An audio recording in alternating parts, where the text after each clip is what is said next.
Previously on the Rod Pedersen Show. Did you get a little misty-eyed, John, looking at the Grey Cup parade in Montreal? I mean, I know that it's a great CFL town, but the thousands that showed up, man, they really did themselves proud on Wednesday. What do you think? Well, to be honest, I only saw a few highlights, Rod. I was busy through the middle part of the day, so I wasn't able to watch the parade. But just seeing the still shots of the size of the crowd, that was really impressive, because the last Grey Cup parade that I covered in 2010, I don't know if it was the same site, but there was a good, healthy sized crowd. But the one yesterday seemed like it was much, much larger. So Montreal always knows how to throw a party. They know how to enjoy themselves, and I think that there was just this catharsis, because I don't think a lot of people believe that club, I'm talking about fans of Montreal, I don't think they believed that team was going to go all the way. But the way that they ended up winning 8 straight down the stretch with some of the personnel changes, especially on defense, the additions that they brought in, Lemon and Sankey, those guys were huge contributors. But I think back to the offseason as they were leading into the year, and they didn't know who the owner was. They were losing big names like Trevor Harris and Gino Lewis. That club looked like it was going to go through a really rough season, and then they peaked at the right time. They brought it together, and so yeah, I think that crowd was a reflection of just how much excitement built up surrounding that crowd. But to answer your question, no, I didn't get misty-eyed about it, Rod, even though I spent 15 years there, because, well, first of all, I didn't really get to see the parade. But, it was really, to me, a very entertaining, well-played Grey Cup game. Get ready for the Rod Pedersen Show.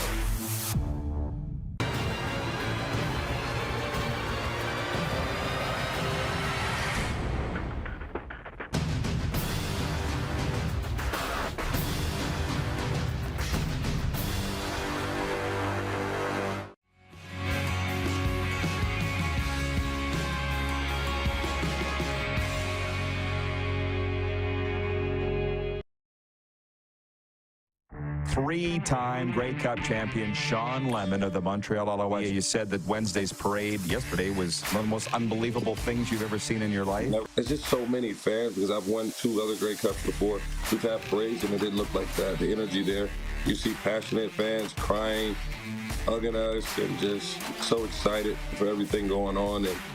And I just never seen anything like it. It's just so much fun. This is the Rod Pedersen Show. Yeah, hi, everybody. Yeah, buddy. Thank you, Sean Lemon. Welcome to the RP Show. Football Friday coming at you. Coming in hot. Glad to be here in this business. Glad to be anywhere. Live on the Game Plus Television Network, WQEE Radio. Happy Black Friday, everybody. Podcast if that's your thing, and YouTube Live. I'm in rainy South Florida, as you may hear, definitely see. Darren Moose DuPont is in Toronto, Ontario, Canada, where he says they got the first snowfall of the year, but it did not last. Moose, give us the weather update from the center of the universe, if you don't mind. I'm not joking. It was about 6 dozen snowflakes fell from a sunny sky this morning. Big ones, but didn't even stick on the ground to even notice. And just another late fall day here in southern Ontario. Love it, love it, love it. Hey, by the way, you see the Sober Carpenter over my shoulder. You don't now, but you did earlier. It's Friday. Is it Friday yet? It is. I'm going to crack that sucker here before long. Hey, it's a holiday, man. A lot of people taking Friday off. U.S. Thanksgiving yesterday. Our guests today include Jim Barker, his final appearance of the season for the CFL on TSN. Dave Campbell, color voice of the Edmonton Elks, and Sheldon Napastik, CFL and NCAA alum. And we got breaking news coming up on Monday. I'll say it now. Cody Fajardo of the Grey Cup champion Montreal Alouettes, the MVP of the 110th Grey Cup, will be with us live on Monday. So how about that? Believed to be the first Saskatchewan interview of Cody Fajardo will be on this program on Monday. Can you hit the quick 6 show horn, please, Director Jordan? We got to fly through this because Jim Barker's coming up in the very next segment, so I'll get to as many topics as I can. And by request, John Ohm of Winnipeg, I will get my NHL top 5, bottom 5 next hour with Moose. We've got NFL Deal or No Deal to play for Week 12. But let's talk about Thursday's Turkey Day in the National Football League. Christian McCaffrey had 2 touchdowns in the first half as the San Francisco 49ers rolled to a 31-13 win over the Seattle Seahawks at Lumen Field. The 49ers now have a 2-game lead over Seattle in the NFC West. Riverboat Ron Rivera is facing questions about his future as head coach of the NFL's Washington Commanders after a lopsided 45-10 loss to the Cowboys. Rivera says he's not worried and is taking it game by game. Meanwhile, fired defensive coordinator Jack Del Rio last night. And in Detroit, Jordan Love set the tone with a 53-yard pass to Christian Watson on the first snap and finished with a career-high tying 3 touchdowns, leading the Green Bay Packers to a 29-22 win over the NFC North leading Detroit Lions Thursday. So it was a fun day of football, 9 hours of football. Darren, I do laugh because we are Canada's favorite daytime sports talk show. We're also the favorite show of the CFL and its fans. The people sometimes bitch. Don't have 3 games in one day. In the CFL, they bitch. In the NFL, they don't care. Bring it on. Canadians don't care that the NFL has it, and dang sure Americans don't care. So I'm going to go back and check at our deal and no deal and see if we were right or not. But what'd you think of the football on Thursday? You know what? It was good. Should have known better about Detroit. I know I picked the Lions, I think, to win that one and cover the spread. We both did. I should have known better. We both did. But they've lost their last 7 Thanksgiving Day games. So what a terrible thing for Detroit, you know? You got the holiday, the team's playing well, but you still are going to lose on Thanksgiving every single year. Tough for them. But the other games were good. I thought the Cowboys were great. Love to see that young defensive back when he got the record-breaking pick 6, his 5th pick 6 of the season. To break a record. That was cool, and Jim Nance's call was pretty good. He got excited, kind of jumped out of his seat, and didn't watch a lot of the late game. But the 49ers rolled. As I check our deal or no deal from yesterday for Bet Regal, our official betting partner, everybody sign up this weekend at betregal.ca for free and start playing. I had 2 of 3 picks right. You had 1 of 3 picks right, so I'm just going to put that out there right now. To the very fun topic where we are the view for sports fans. Daytime talk. The Dallas Cowboys continued their tradition of playing on Thanksgiving, but it was the halftime show that stole the headlines. Dolly Parton, the 77-year-old country music legend, performed at halftime of the game between the Cowboys and Commanders. Parton performed at midfield, dressed in the iconic Cowboys cheerleader outfit, and sang some of her hits. I'm not sure what newspaper I ripped that from, but there's more to the story than that, than what's in black and white. I'll be honest, I found it traumatic. And you know this is coming, Darren. I told you this morning. One definition of trauma is any circumstance or set of circumstances that your mind can't comprehend. And I cleared this with Serena this morning because she agreed. We were sitting on the couch watching and going, what's going on here? Dolly Parton is in a Dallas Cowboys cheerleader outfit. And I'm like, the traumatic part of it is, she looks good. She's my mom's age. How about that? It's not right. And then I started thinking, looking a little closer. And I'm like, no. It's kind of cringeworthy. But on the flip side, she don't care. She don't give 2 squirts. What I think or you think, and that's been Dolly's career. You got to watch the documentary on her on Netflix. She don't care. She's always been edgy. She's always done her own thing, and she's always pushed the envelope and the discussion. So the poll question today is quite simply this. What did you think of the Dolly Parton halftime show in Dallas? Brought to you by Kia Auto Group. The all-new 2024 Kia Sportage reimagines innovation in motion. It pushes the boundaries of urban SUV design and technology with refinement and purpose. Go to KeyYorktonKia.com for more information. The 2024 Kia Sportage movement that inspires. And I'm voting, just so you know, I thought it was fantastic. It just took me a couple minutes to think about it last night. And now, yes, fantastic. 82% of you agree so far, saying you think it's fantastic. So don't listen to the haters. I'm actually happy that we have the digital proof now, the evidence that the vast, vast, vast majority of people say, you go, girl, you go do that thing.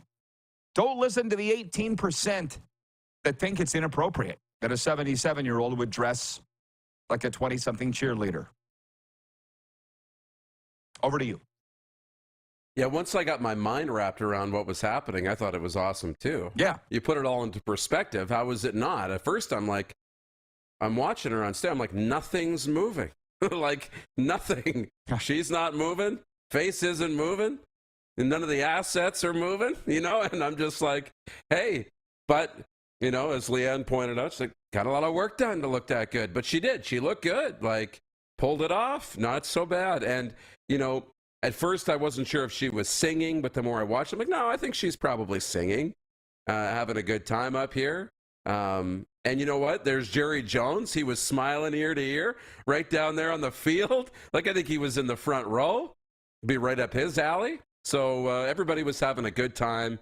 And if you bring it into the whole game, Dak was jumping into the Salvation Army tub, pulling out chicken legs. Everybody was having a great time. And isn't that what Thanksgiving is supposed to be about? Well, and again, I like the guy that wrote into our website today, rodpeterson.com, and said, if you are the vintage of Dolly Parton fandom, of which guys of my demographic are, and gals, 2 doors down, they're laughing and singing and having a party. That's what it was. She should have sang 2 doors down. I don't think she did. And I rushed to Google, first to check her age. Obviously, 77. And then I did a search of the top Dolly Parton songs of all time. The most downloaded on Spotify is Jolene, Jolene, Jolene. She sang that last night. 9 to 5 was like 5th all-time downloaded. She's the queen. She's the queen of country music. And I know a lot of our audience, because we owns this daytime time slot across Canada, #1 in 55-plus age males and females. Right now, we own it. They get it. I'm sure they were all rooting for Dolly Parton. But there were some people that thought that it was inappropriate, and that's also fine. We're inclusive. This is what we do. BW from Edmonton says, Dolly has always been Dolly. Right, that's quintessential her. And as I put in my commentary today, I found it a bit of an inspiration, because I got that 15% of haters that are on my ass that for a long time bothered me, and just sometimes you need a reminder from somebody like Dolly Parton to just go be you and let the chips fall, or whatever fall, Jeff the Stamps fan says, it would be cool if you did your show from Dollywood. Eventually one day, let's put it on the list. By the way, it is a Football Friday, and yes, our NHL Top 5, Bottom 5 are coming up later on in hour 2. We're going to stick to football here in the warm-up, and I'll allow any football-related topic, which could include, if you want, the Saskatchewan Roughriders coaching search. I'm not going to get into it every day. I'm not going to debate it with people every day, but I will talk about it today on a Football Friday. So just to let you know, if you want to write in on that, we'll get to that later. But because we have Darren here, I want to ask you this. I'm skipping past the NHL Top 5, Bottom 5 to say this. Point 4, the Montreal Canadiens and UBC Thunderbirds hold their final practices before squaring off Saturday in the Vanier Cup.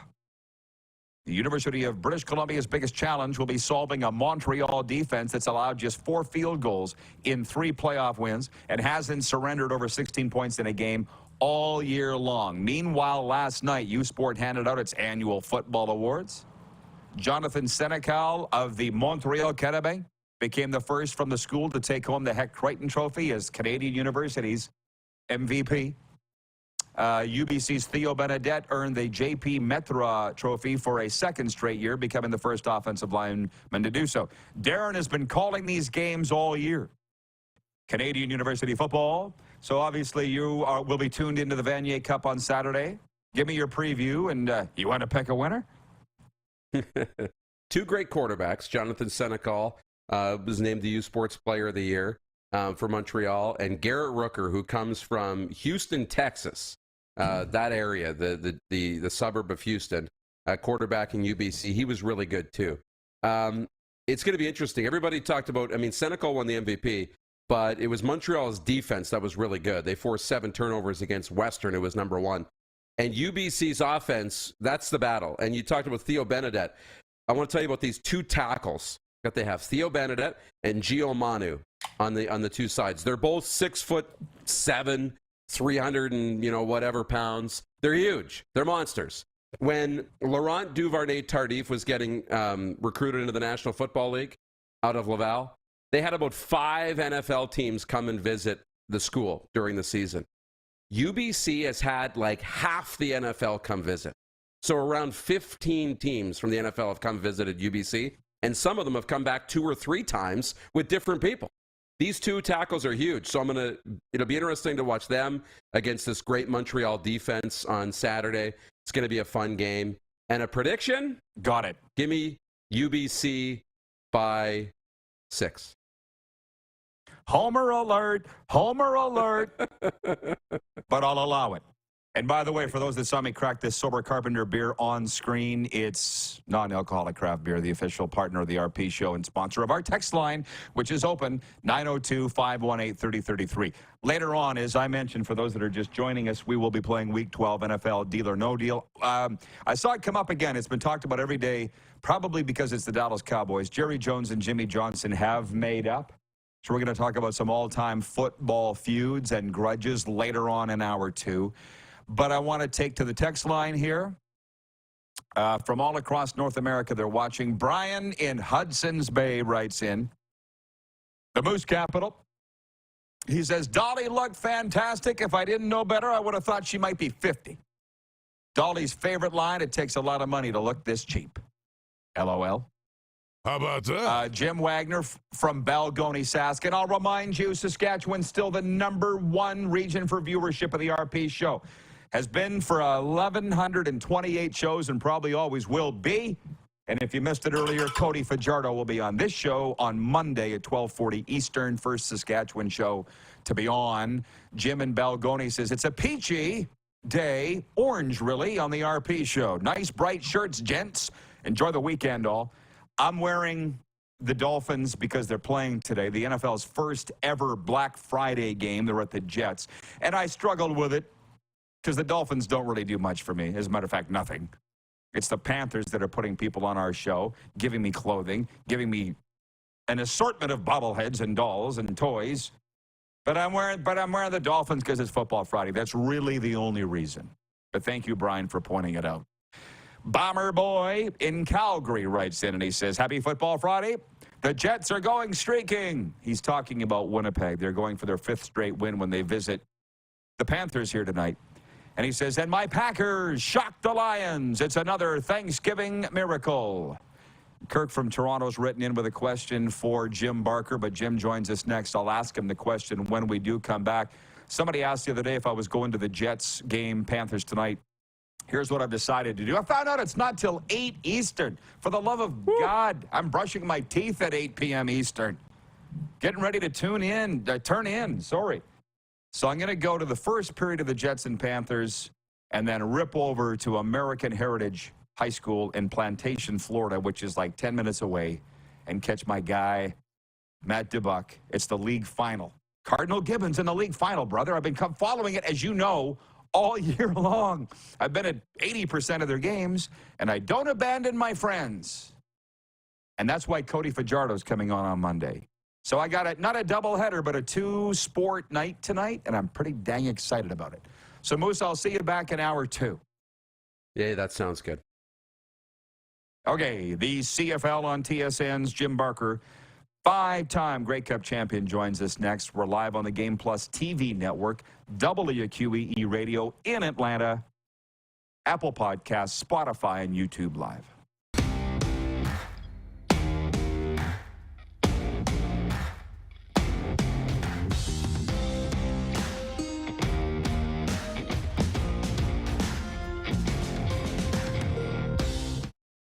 We're all capable of doing more. More speed, more reps, more commitment to getting every detail perfect. And that's why it's important we never miss a donation appointment. Blood and plasma donors are needed every day in Canada to support thousands of patients that rely on Canada's lifeline. We're asking you to join the Hockey Gives Blood Partners for Life team. Join today by downloading the Give Blood app or book online at blood.ca/HGB. The next stop on the Mixed Doubles Super Series is Winnipeg, Manitoba. Catch all the action from Fort Rouge Curling Club with 3-sheet coverage. Yes!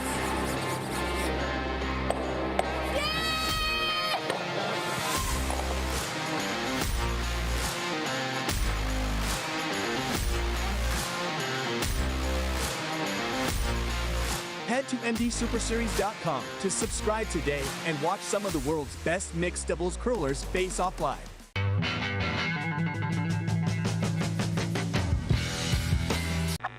Does this look familiar? Your fans deserve an incredible arena experience. It's time for an upgrade. Stunning graphics. Revenue opportunities are just the beginning with our in-venue display systems and scoring technology. Let us help you find the best solution for your facility.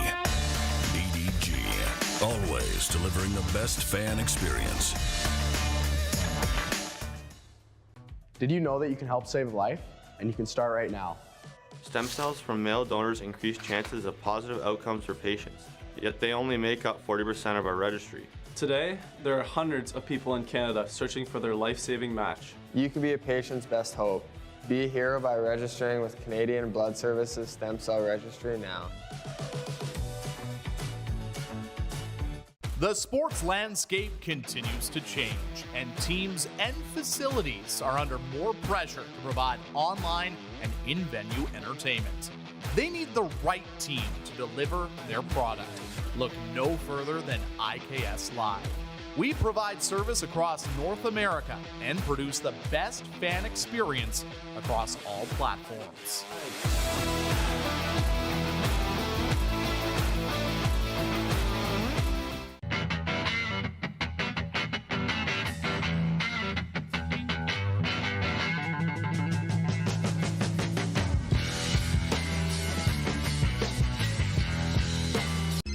Text 902-518-3033.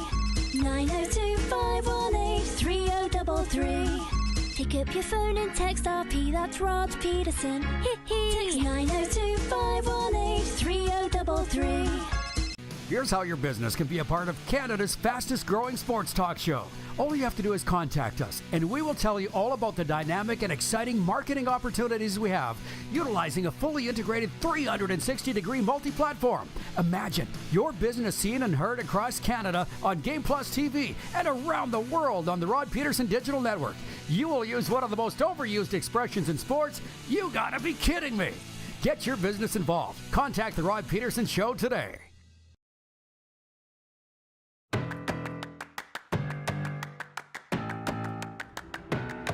Back at it on a Football Friday, Black Friday edition, broadcasting from South Florida, where thankfully the sun has finally come out. A lot of big games tonight, as we were saying just before the break in the area. And as a matter of fact, we are on national Canadian television, all 10 provinces on Game Plus, but also 31 states in the U.S.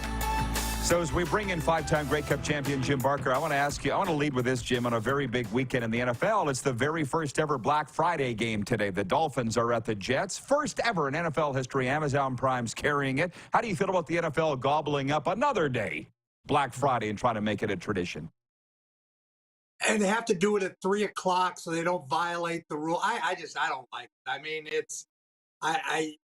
Fridays are, I'm from the U.S. and the Thanksgiving Day game stunk yesterday. I mean, that's just part of what happens sometimes with the Lions, as bad as they've been over the years. And then you think this is the year on Thanksgiving, they're finally going to win, and couldn't do it. And then, Jack Del Rio gets fired for his effort as a defensive coordinator in the Washington game.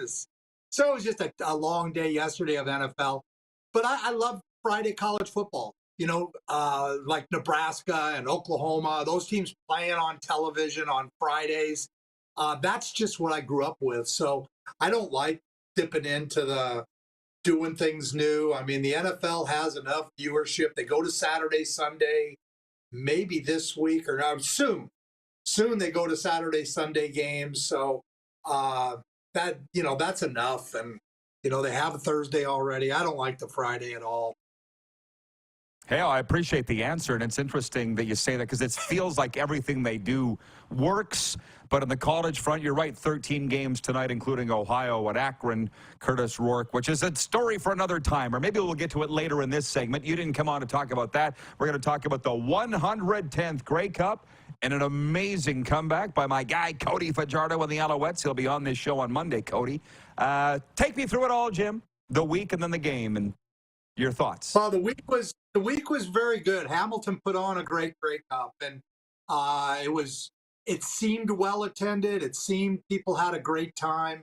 Coming into the game, it was hard to figure out how Montreal would score. And Cody can say what he wants, but in terms of how people viewed them, but when you looked at what that organization went through, losing Eugene Lewis and not having a lot of choices. And yeah, they took Cody, and good on Jason Moss for doing that. And I was excited to watch him. When he made that last throw to Philpott, that was a big time throw.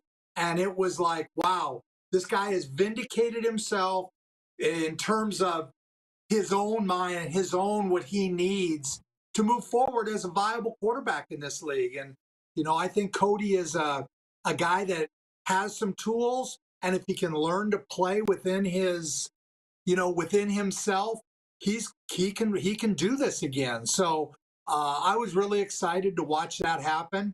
I was surprised at the game, at the way the whole thing turned out. I thought the second half, Winnipeg just, I don't know, it seemed like they were on the verge, and they just never were able to make it happen. And we had a big discussion at halftime about the decision by Montreal to go for it on 3rd and 1 from the 1, and with 20 seconds left. If there was a minute 20, for sure you go for it. But with 20 seconds, it's going to be the last play of the half. I just thought that was a wrong move. But Jason Moss knows his team, and to his credit, they went in the locker room and they came out, in the first drive they scored. Now, in my mind, if they'd kicked the field goal, they come out the first drive, that's a 10-point turnaround. To me, that's big. But not scoring on the 1-yard line didn't affect them. They came right down.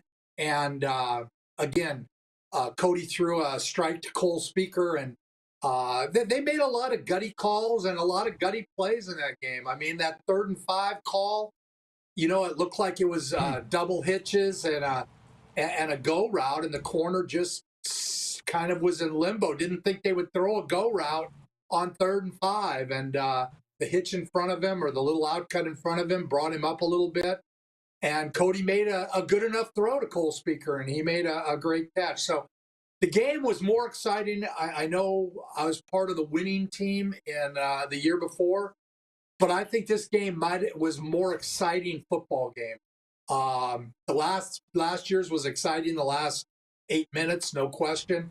But this game was pretty interesting all the way through. I found it to be a really interesting football game. It was great, and you guys did amazing on the Grey Cup broadcast. My only problem was CFL Plus didn't start carrying it till 6 p.m. Eastern. I'm like, hello, we got a full day of coverage here on TSN. Hello. But whatever. It is what it is. Maybe they'll do it next 5 year. hours. This was this first year. Yeah. Well, hey, that's fun stuff for media.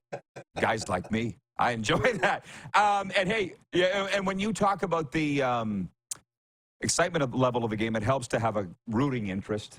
And for me, I was on the edge of my seat for the Owls and Cody and Jason Moss, and they had a lot of opportunities. You said that they blew. They were down 17-7 at halftime. Could have been up 14-10. So for them to come back, so much has been made of Cody's speech the day before. I'd like to know what Jason Moss did at halftime, but we'll delve into that. This whole story it's a DVD, it's a movie, it's a book, if anybody wants to do it. I promised the question here from Kirk in Toronto I would ask you. He says, could you please ask Jim if he thinks Chad Kelly can recover from a truly horrific playoff meltdown? Thank you. Wow. I haven't talked to Chad yet. All the things came out about this I don't know. It's, he can go. It was interesting. I was talking to somebody yesterday, and he could go 16-0 again or 18-0 during the regular season, and nothing matters for him until he gets back to an Eastern Final and plays well there. I think he had something happen to him that hasn't happened before, and his response to it, over time, I thought at the time after the game, I thought everything was great. And then to go into the things about, the injury and this and that. And I just thought it kind of tainted what he's had as a great 2 years publicly. Again, he's got to toughen up and just be able to deal with it, put that behind him, and move forward. Physically, there is no question he's going to be dynamite. I think the Argonauts are in a great position because they've got a younger guy that can take them forward for the next, 5, 6, 7, 8 years. I hope he gets over it. How do you, it's like a guy missing the free throw that costs his team everything. Now it wasn't one play, but it was obvious he played in a way he hadn't played all year. And you could just see him grabbing the ball tighter and tighter and tighter, trying to make a play. And, I hate the choke word. I mean, that's, but it just seemed like he was just, he just couldn't get it going at all, and started to press to get it going. And, I'm going to go on the side of he needed to go through that to become the great player he's going to be 10 years from now.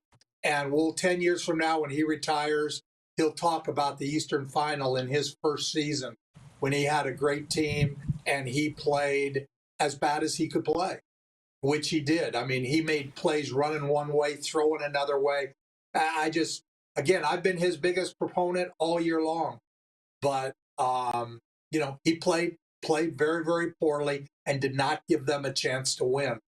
It's funny, we talk about quarterbacks. They can win games, but they can lose games. For you, yeah. I'll tell you something.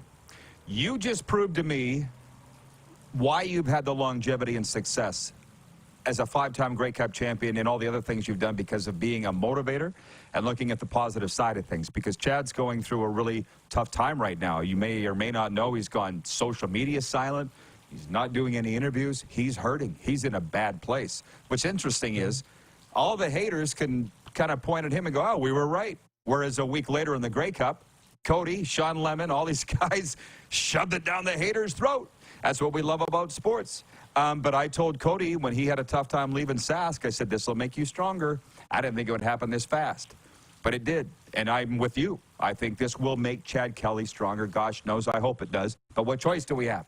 And what I love about only having really one game to discuss is it gives us more time here to get into things like the Bombers losing back-to-back Grey Cups. There's naysayers there too now. I'm like, well, I'd rather be in their position than a lot of other teams, but if you're Winnipeg, what's the future look like for them?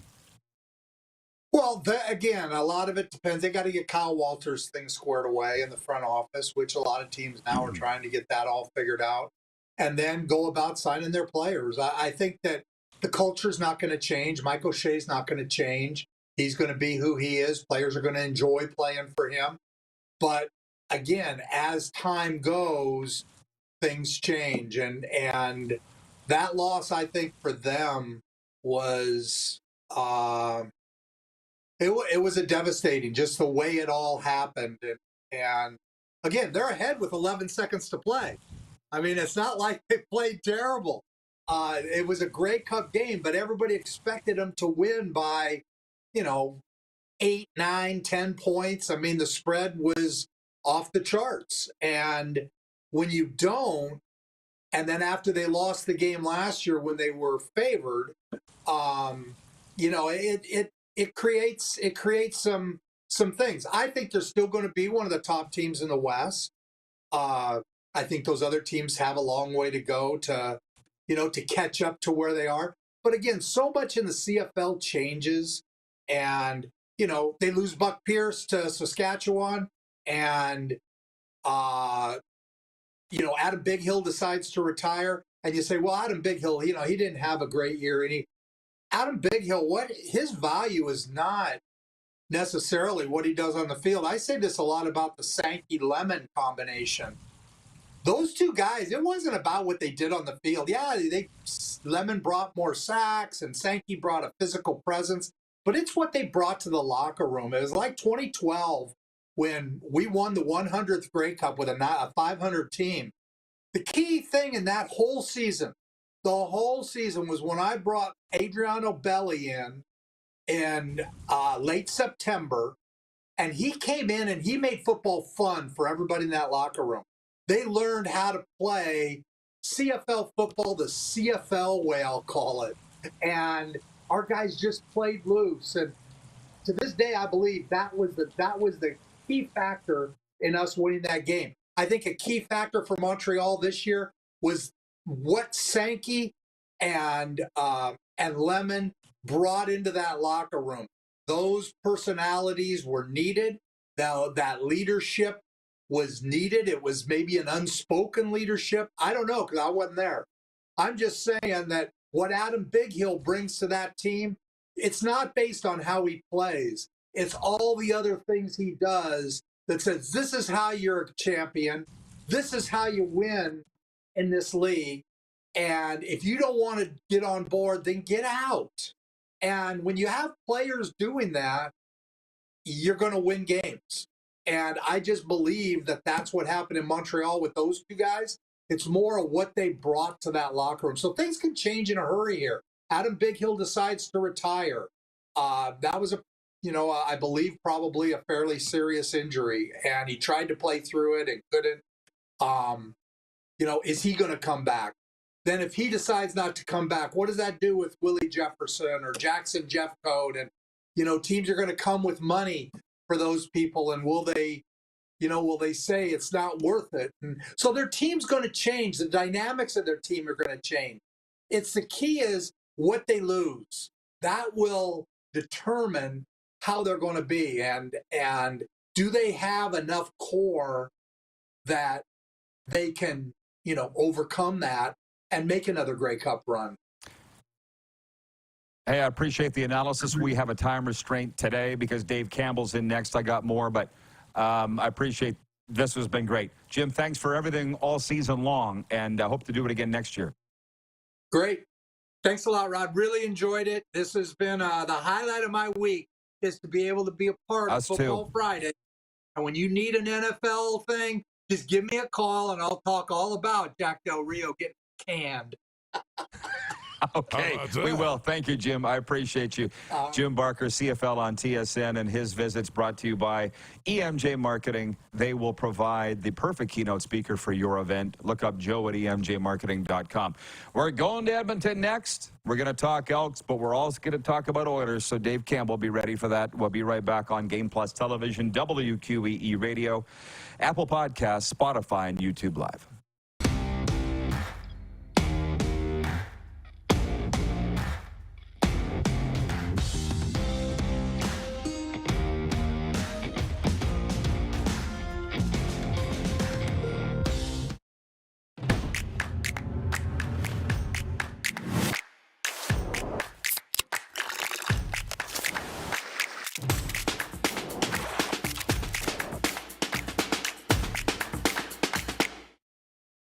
IKS Game Day wishes to congratulate the City of Estevan and Affinity Place on their brand new center ice display.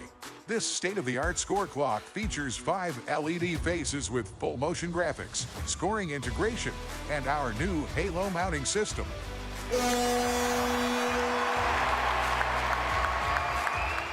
If it's time for an upgrade, let us show you how to deliver the best fan experience. You can find us at IKSGameDay.com. Nestled in the scenic Qu'Appelle Valley, just 20 minutes northwest of Regina, is one of the finest golf courses in all of Saskatchewan, the Deer Valley Golf Club. The clubhouse has a full-service restaurant, and customers can enjoy a casual dining experience with spectacular views of the golf course and valley. A fully stocked golf shop staffed by PGA of Canada professionals is equipped to meet all of your golf apparel and equipment needs. Book your tee time, family event, or corporate tournament today at the Deer Valley Golf Club. Call 306-731-1445.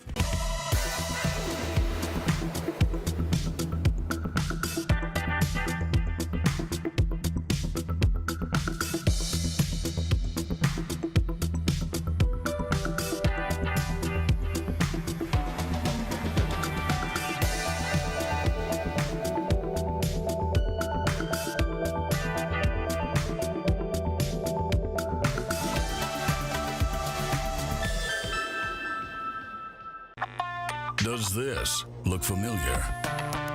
Your fans deserve an incredible arena experience. It's time for an upgrade. Stunning graphics. Revenue opportunities are just the beginning with our in-venue display systems and scoring technology. Let us help you find the best solution for your facility. EDG, always delivering the best fan experience. We're all capable of doing more. More speed, more reps, more commitment to getting every detail perfect. And that's why it's important we never miss a donation appointment.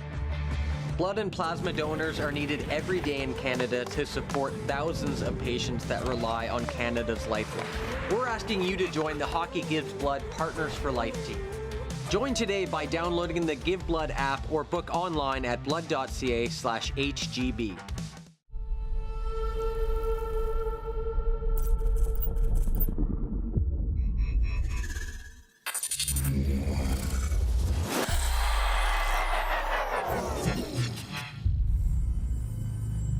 Here's how your business can be a part of Canada's fastest growing sports talk show. All you have to do is contact us, and we will tell you all about the dynamic and exciting marketing opportunities we have, utilizing a fully integrated 360-degree multi-platform. Imagine your business seen and heard across Canada on Game Plus TV and around the world on the Rod Pedersen Digital Network. You will use one of the most overused expressions in sports. You gotta be kidding me. Get your business involved. Contact the Rod Pedersen Show today.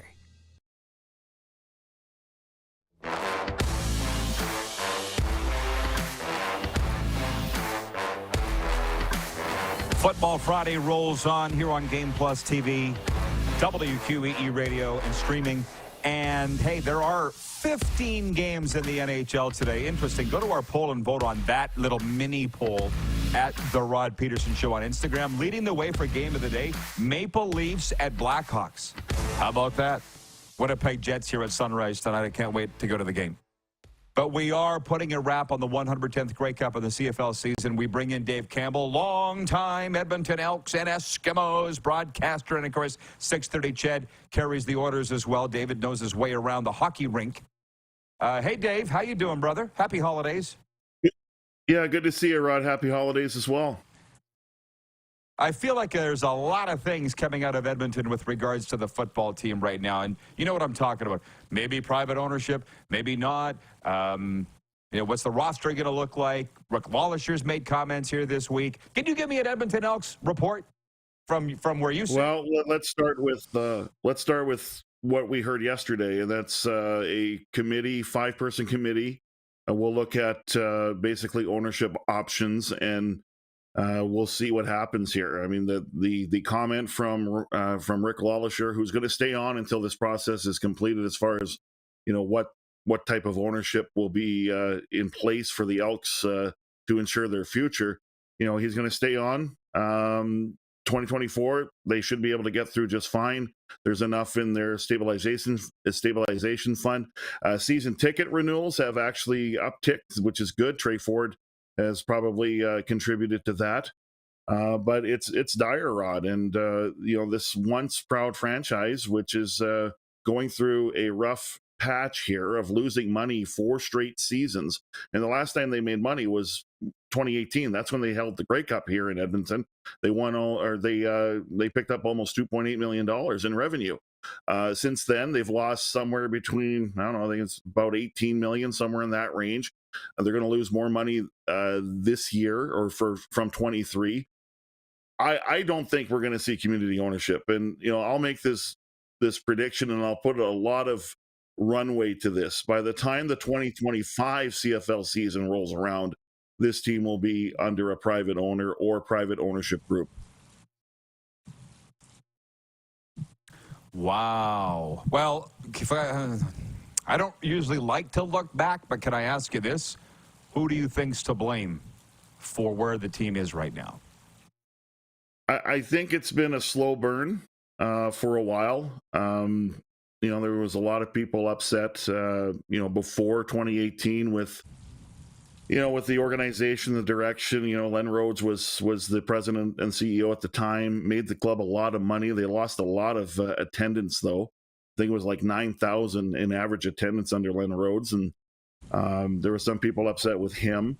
But then you got the perfect storm, Rod. COVID, losing season, the name change, the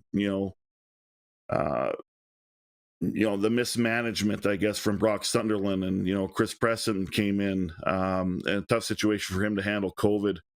And then when you decide as an organization, and I think a lot of people would agree with the move to let go Chris Pedersen and Brock Sunderland and Jamie Elizondo, the head coach after 21, the consequence of that is that you have the football ops cap, which puts this team in real dire straits. Which they'll be free from this year for the most part, or in 24, so that's good. There's not just one thing, Rod. There's been several reasons why we're here.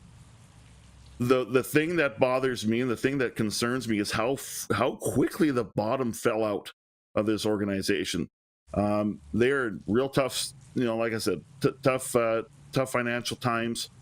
When you're in a community owned type situation, let's lay it out for how the structure works here. You got 75 people on, who are shareholders. You pay your $10, you get voting rights. Then you have a board of directors, and they're volunteers, and they're all very good business people and established in the workforce, and but they're volunteers. And a community ownership structure isn't designed to handle what has happened to the Elks the last 4 years, and they keep losing money. So there was 15 million plus in that stabilization fund. It's probably now down to half. Okay, happier topic. We'll see what I've heard the rumors. I don't want to get into it, man. You and I've known each other a long time. I say anything, I get trounced to them. It's like people ripping on Dolly Parton for the way she dressed last time. I'm over it. So I'll just wait and see how it turns out. I hear that it's coming. Obviously, so do you. But the positive thing is this. How about my guy, Chris Jones? I'll always be a Chris Jones guy. Things are on the uptick there, right?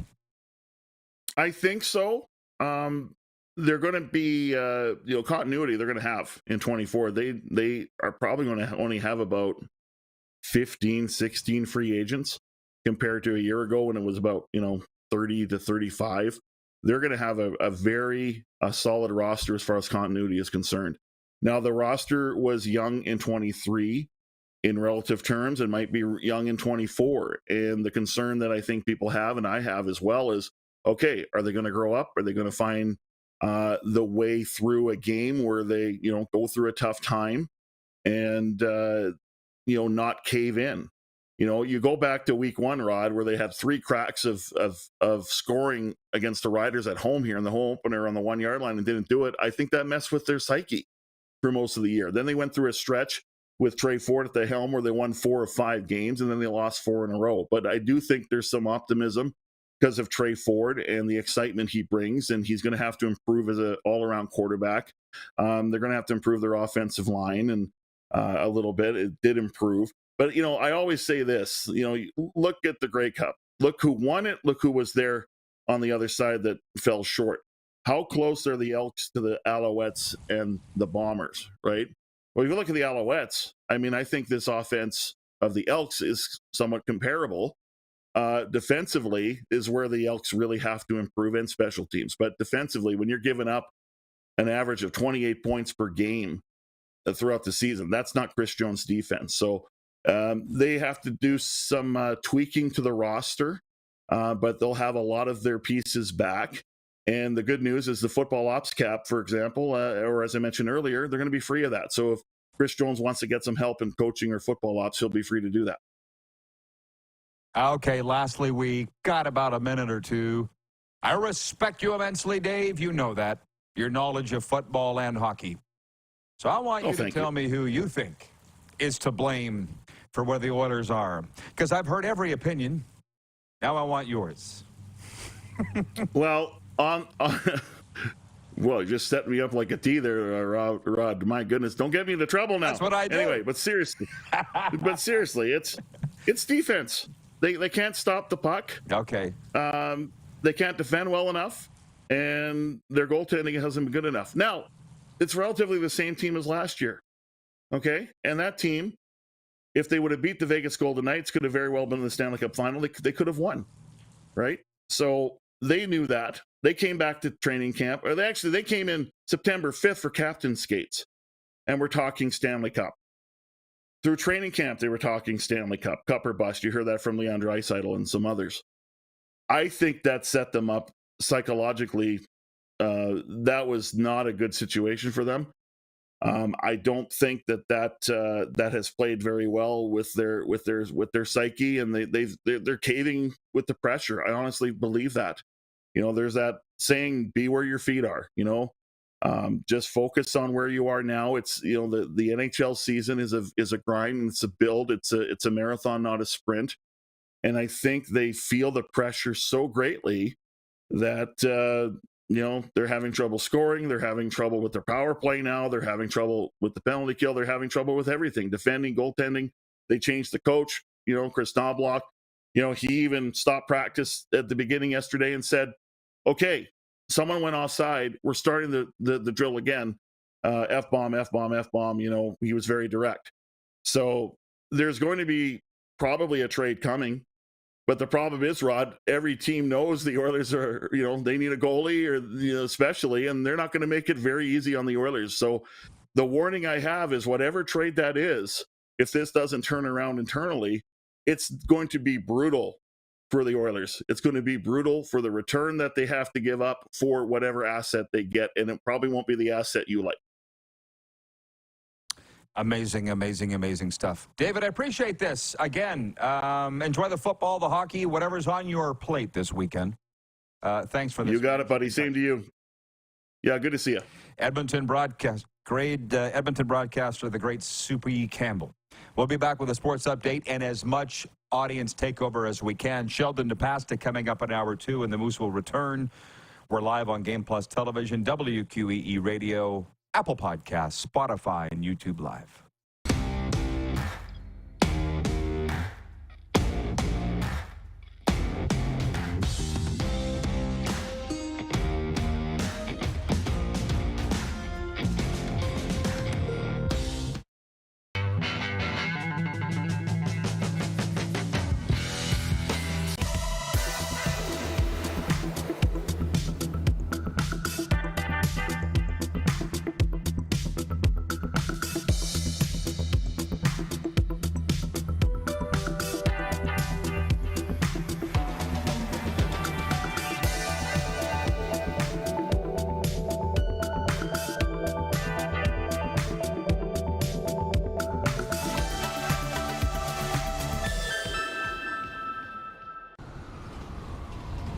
I'm Bridget Lacroix.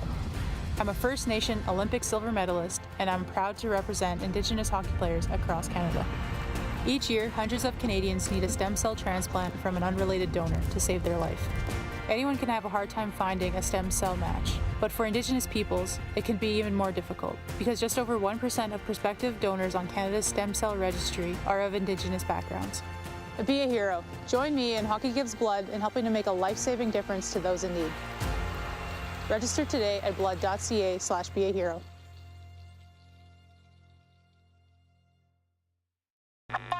Does this look familiar? Your fans deserve an incredible arena experience. It's time for an upgrade. Stunning graphics. Revenue opportunities are just the beginning with our in-venue display systems and scoring technology. Let us help you find the best solution for your facility. EDG, always delivering the best fan experience. Text 902-518-3033. 902-518-3033. Pick up your phone and text RP, that's Rod Pedersen. Text 902-518-3033.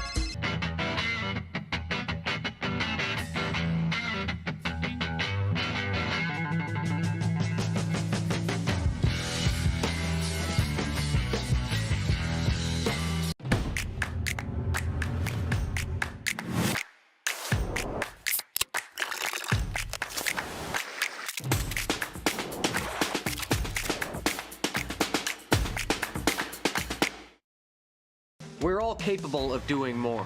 More speed, more reps, more commitment to getting every detail perfect. And that's why it's important we never miss a donation appointment. Blood and plasma donors are needed every day in Canada to support thousands of patients that rely on Canada's lifeline. We're asking you to join the Hockey Gives Blood Partners for Life team. Join today by downloading the Give Blood app or book online at blood.ca/HGB. Business owners and marketers. Okay, we know you think we're pretty cool. That's why we want you to share in the coolness factor. Partner with The Rod Pedersen Show and market your business every weekday to sports lovers just like yourself. Take advantage of our many cost-effective commercial and promotional opportunities.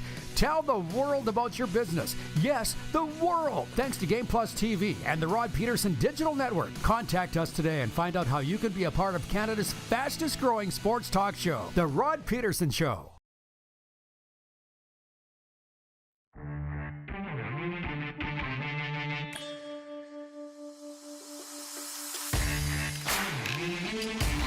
Another decent day down here in South Florida.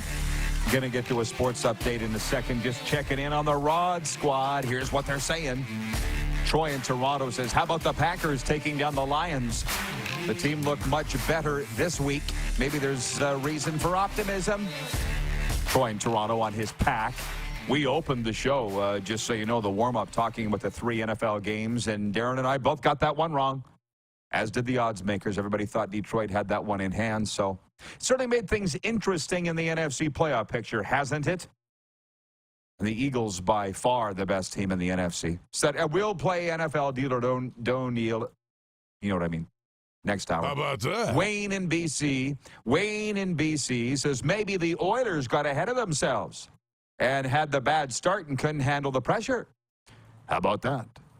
How about that? Janet the Four Seasons says 1 hour till Bedard versus Toronto. Let's go, Connor.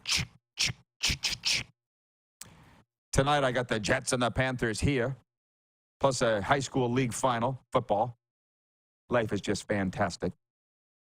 Sports update. Where's my bell? Swift Current Broncos head coach Devin Prott has been handed a 5-game suspension for violating the WHL standards of conduct. The league says the violation occurred during a team practice November 13th. He's already served 3 games of the suspension. The 36-year-old was appointed as the Broncos head coach last year after serving as interim. Didn't he slapped his stick on the ice? Ew. Toronto Raptors are back home tonight to take on the Bulls at NBA play. Raptors split a recent 2-game road trip after posting a win at Indy and a loss at Orlando. And the New York Jets host the Miami Dolphins on NFL play this afternoon, the first ever Black Friday game of the National Football League, 3 p.m. kickoff, 7-3 Fins against the 4-6 Jets. We're brought to you by Common Crown Brewing, the sports updates. Turning your everyday common beer into a unique and exceptional experience. And in Landmark Cinemas right now, 5 Nights at Freddy's. Can you survive 5 nights? The terrifying horror game phenomenon becomes a blood-chilling cinematic event as producer Blumhouse brings 5 Nights at Freddy's to the big screen. Hour 2 coming up after this. Brief pause on Game Plus and Key Radio.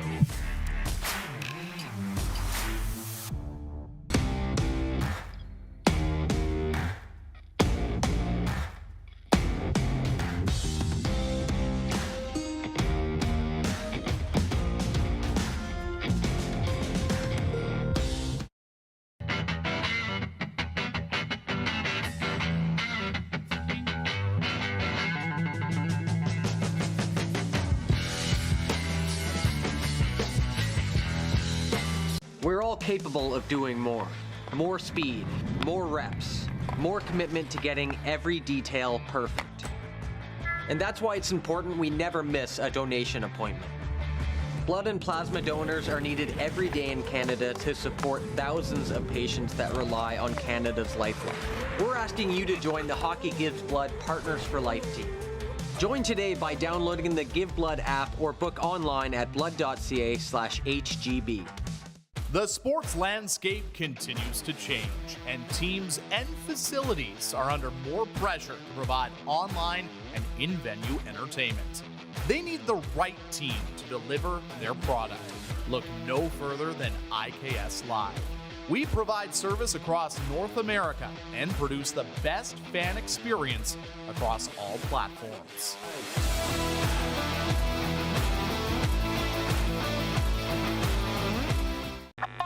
Does this look familiar? Your fans deserve an incredible arena experience. It's time for an upgrade. Stunning graphics.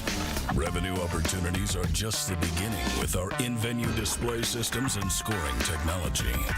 Let us help you find the best solution for your facility. EDG, always delivering the best fan experience. Nestled in the scenic Qu'Appelle Valley, just 20 minutes northwest of Regina, is one of the finest golf courses in all of Saskatchewan, the Deer Valley Golf Club. The clubhouse has a full-service restaurant, and customers can enjoy a casual dining experience with spectacular views of the golf course and valley. A fully stocked golf shop, staffed by PGA of Canada professionals, is equipped to meet all of your golf apparel and equipment needs.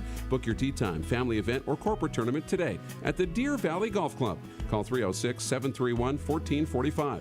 IKS Game Day wishes to congratulate the City of Estevan and Affinity Place on their brand new center ice display. This state-of-the-art score clock features 5 LED faces with full motion graphics, scoring integration, and our new Halo mounting system.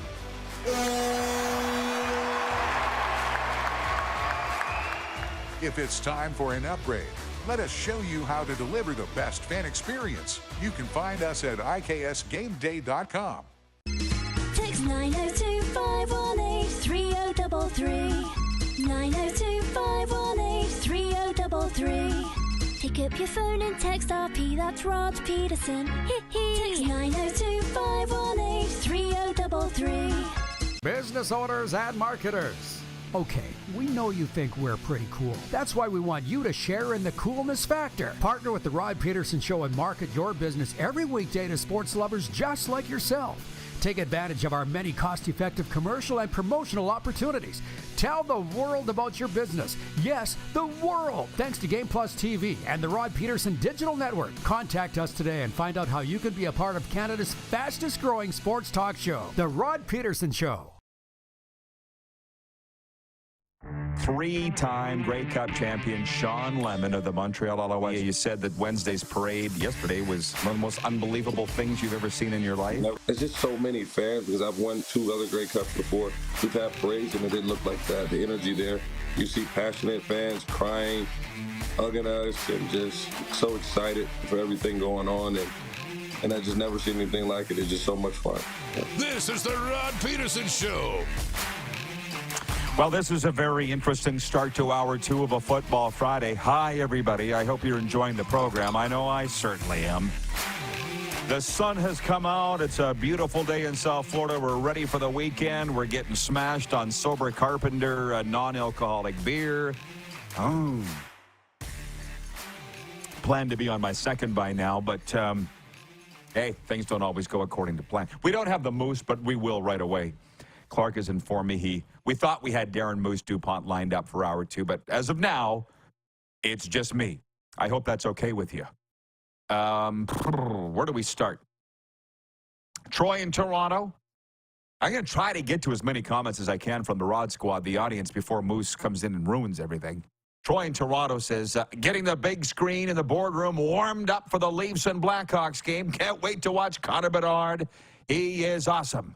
Go, Leafs, go. I'll say it again. Everybody, please do me a favor. I don't ask you to do much.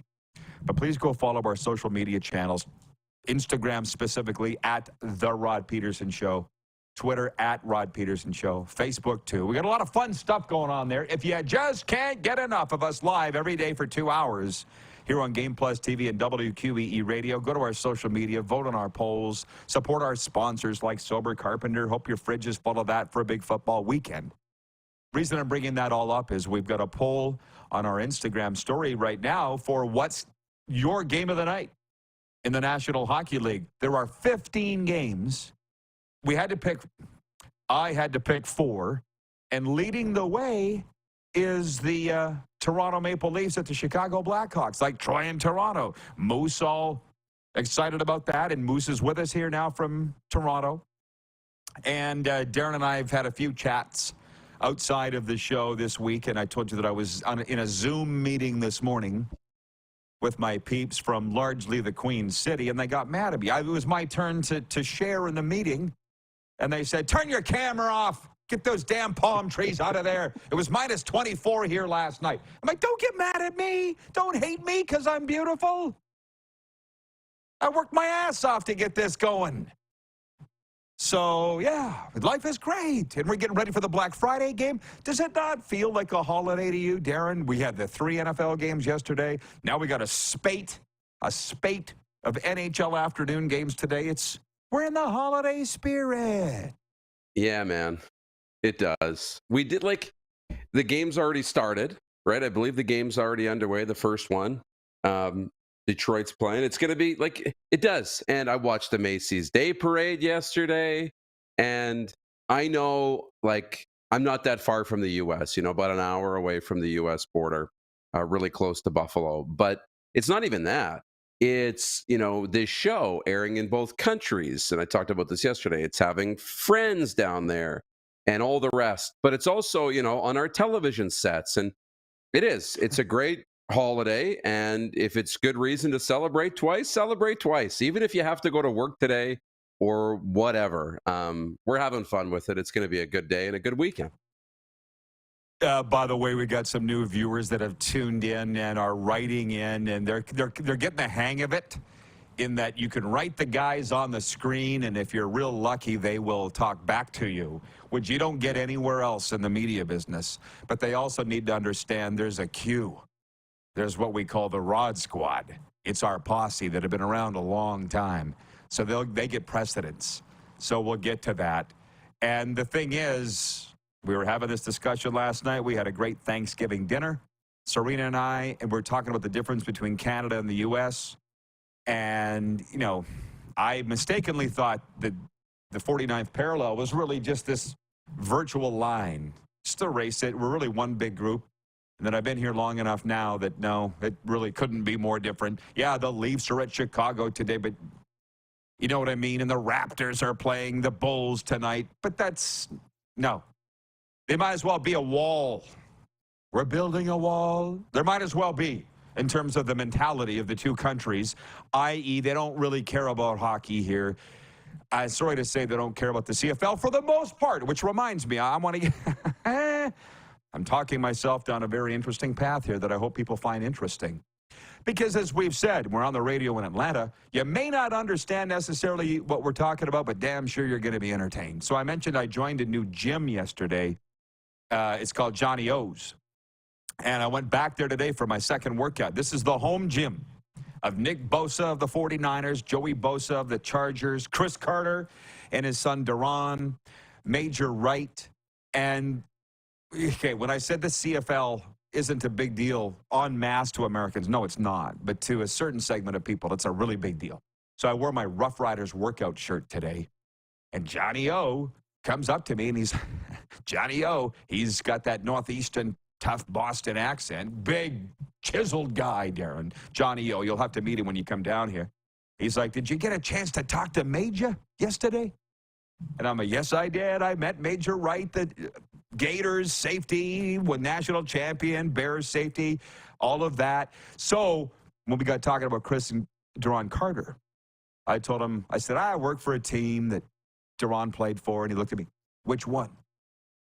Oh, Saskatchewan. He's like, yeah, it didn't end well there. I said, well, it doesn't for many of us, but it's okay. We all go on to great things, which reminds me, breaking news. Cody Fajardo will be with us on Monday, the MVP of the Montreal Alouettes. And just to recap everything here, in hour one, Jim Barker was with us from the CFL on TSN, and it was a very revealing interview. And just before we move on into tonight's games and tonight's action, Darren, I want your take on a few things, okay? Because it's Football Friday. I said I'll allow talk on the Rough Riders coaching search today or anything else. See, anything football related, whatever you want, you can talk about, folks, right here. It's a safe place. He talked about the Alouettes. You know, it was a surprise to him and pretty much everybody that they won. I mean, you and I were going over it with Clark, who we thought would be candidates for the MVP. We're like, okay, well, let's say Zach Collaros and Brady Oliveira. Zach, there's two for Winnipeg, and then Cody Fajardo for Montreal, and then, who would we pick on this offense? Right? It's a bunch of nobodies. It just is. I'm sorry, it just is. And Cody ended up being the MVP. So Jim said it was a surprise. And then he just, in passing, when I said, and we have big news about the Edmonton Elks coming up, by the way, in a second. But in passing, when I said, what do you think this means for Winnipeg? They've lost back-to-back Grey Cups. He goes, well, you never know in the offseason. You lose Buck Pierce to Saskatchewan as head coach. You lose some free agent. And, of course, he talked so long, I didn't have a chance to say that. Rewind, what? You lose Buck Pierce to Saskatchewan? That's what he said. Did I write it down? No, I wrote down a lot of his other comments. I'll find it. But so on that thing, the Rough Riders coaching search, I got to be honest with you. What are you laughing at? And then You need the Leonardo DiCaprio video there where he's got the smoke and the beer and he's on the couch and he's like, wait. Did you see that? You know? You're right. I think I need to stitch them together. You find the video of Jim. Okay. I'll stitch it together. It was around the 12:30 Eastern mark, if you will. Because just before that, he talked about Chad Kelly and will he respond from a massive implosion in the playoffs last year.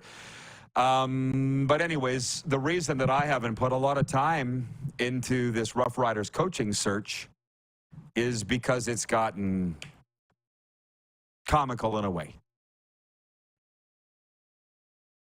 Comical. And it's too much because there's a lot of other stuff going on that more people care about. They're stretching this along. They got this large list of candidates, and you hear the narrative and the commentary from people, oh, they won't hire a first-time head coach because this is too important. But Buck Pierce, this would be his first job if he's the head coach. Or I've seen people predict it'll be Corey Mace, the Argonauts defensive coordinator. It would be his first thing, too. And we've heard the names Paul LaPolice, Mark Trestman. My God, it's up to over 15 names. And I'm over it because what it is chasing your tail. I'm not about chasing my tail anymore. So before we move on, Jeff the Stamps fan writes in and says, is way too many names. Yeah, it's ridiculous. It's comical. Yeah, it is. The one thing I would say is I would expect, again, I've said this before, I expect this to hopefully get wrapped up here soon. I mean, if Jim's dropping Buck Pierce, and maybe that's the thing, maybe he's been offered a contract, who knows? But the only thing I know about all this is once you ask permission, I believe what I was told is you got 2 weeks to offer the candidate a contract once you ask permission to interview them. Not once the interviews happen, not once you've offered a contract, whatever. You get 2 weeks. So it was last week that we heard that all these, that the offers and the asks went out and that they started the process. So the clock starts ticking. And I would imagine it's going to be wrapped up hopefully soon because you're right. It's getting crazy. Nobody really knows what to believe. And it is a little chasing your tail. I think we just want to know who it is and be done with it and move on. It's 1:11 Eastern. Just pointing that out. 11:11 Mountain. If you're into that kind of thing, numerology. Jeff, the Stamps fan, says, if you can't streamline the type of coach you want, you're an aimless franchise. And while on one hand you'd think he's trolling, on the other, I get it. It looks like you don't know who you want to have as your next head coach. That's what it looks like. And if that's the case, they're in more trouble than I thought, and they are in a lot of trouble. They are. Might be more than I even thought. Chad in Lethbridge writes in. He says, fellas, the shirts today are spot on, bright and happy colors. Headed into the weekend. Have a great weekend, Rod and Darren. Thank you. Thank you for turning the frickin' direction, because it's Black Friday. And I will say this again. John in Edmonton wrote in and says, I heard Rod Pedersen has an interview for the Rough Riders coaching job. Thanks, that's funny. Obviously not going to happen. And I was on the radio in Edmonton last Friday, a week ago today, and they said, would there be any job that you would consider in the play-by-play realm? And I said, it would take a crane to get me out of here. And you know that. South Florida. A large crane. And that's not just after last night's Thanksgiving meal at Ruth's Chris Steakhouse. I worked real hard to get here. Sure as hell ain't looking at leaving anytime soon, if ever. That's one. So thank you, John. Dolphins playing today in the first ever Black Friday game. And I was like, you tend to forget that there's bad weather anywhere else. Because I'm sitting there thinking about for years that I was in the Western Hockey League making that West Coast road trip. We always made it Thanksgiving Day weekend. U.S. Thanksgiving Day weekend, and I just loved it. Doing it so long ago, dude, back in the early 90s, Starbucks wasn't even in Canada. It was a huge treat to go to Spokane and sit in a Starbucks all flipping day and listen to Frank Sinatra singing Christmas carols on the stereo and drinking coffee that you never had before anywhere else. You know what I mean? And then going to the mall for Black Friday specials, because in Canada, we didn't even know what the hell that was. And once we finally did, we had to line up out front of the store. Now it's all online. My point? Thanks for asking. Dolphins versus Jets, 3 p.m. Eastern today in the NFL's first ever Black Friday game. Jim Barker said last hour he doesn't like it. And I'd like to spend a lot of time personally with Jim Barker. You did last week at Grey Cup, and you said it was fun. I'm all for it. I don't think the NFL could do one bloody thing wrong if they tried. So Jim Barker doesn't like Black Friday. He's a football traditionalist. He said this should be a Friday, a college day, football day. NFL's just more. And you know what, Darren? They never get kicked in the nuts. They're like the only league that doesn't. Yeah, I know. To your, going down to Spokane in the 90s and discovering Starbucks for the first time, I think we need more of that. Unfortunately, we're moving further. This is getting a little off topic. We're moving further into a world where everything is available everywhere, and we want everything everywhere, that nothing becomes unique. Like there are less differences between Canada and the U.S. today than there were 15 years ago or 20 years ago. Right? And it's going to start to be the same going overseas. It's going to take a long time. But I like that, U.S. things only happen in the U.S. and Canadian things only happen in Canada, and you can have your differences and there's reasons to travel. But that's that aside. I'm looking forward to the Thanksgiving Day game today. The one thing I learned about it is there's like a constitution of broadcasting and sports that was written in like the 60s or the 50s.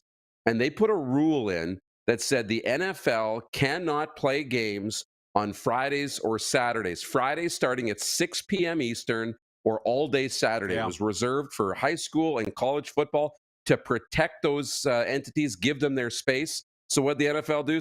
They said, let's play at 3 o'clock Eastern, so we're done by 6, and we'll get around the Constitution rule that's been in place for 50 years or more, 60 years, and they're going to do it. And I've heard Amazon has paid like $100 million to broadcast one game because they're taking a holiday that's used to people going outside and shopping and trying to keep people indoors to shop on Amazon and delivery. And we'll see if it's a big bet that pays off. Oh, it's fascinating to watch how they're doing this. When we come back, this is what we do here in hour 2. Far more audience participation. So we'll get to your comments and questions. BW from Edmonton says, by the way, the golden couple looked great. Picture from the steakhouse last night. Thank you. Serena and I got dressed up to go to Ruth's Chris. It's on my personal Instagram. We had a great Thanksgiving dinner last night. That's what she loves to do. She loves to shop online. She loves to scout out restaurants, the best deal, the best place. Works, and I love to eat. So it works out good. And Jeff, the Stamps fan, writes that he says, what about the Florida Panthers play-by-play job? You need to understand something that they have found out here. Number one, the job's not open. Number two, Steve Goldstein, the TV play-by-play guy, Doug Plagans, the radio play-by-play guy, have all become my good friends. I told Darren a couple weeks ago on the phone, when I moved down here, I didn't know anybody. Nobody. And they've become my good friends. I'm not out to steal their jobs. And they know that. We've had those discussions. I'm like, guys, I just want to do my show, do my Panthers and Lightning podcast, and be friends. Let's hang out. And they're like, that sounds good. So the hockey communities, come on in. You saw this week on the NFL alum, the football community, come on in. The recovery communities, come on in. So guess what I did? Walk through the door.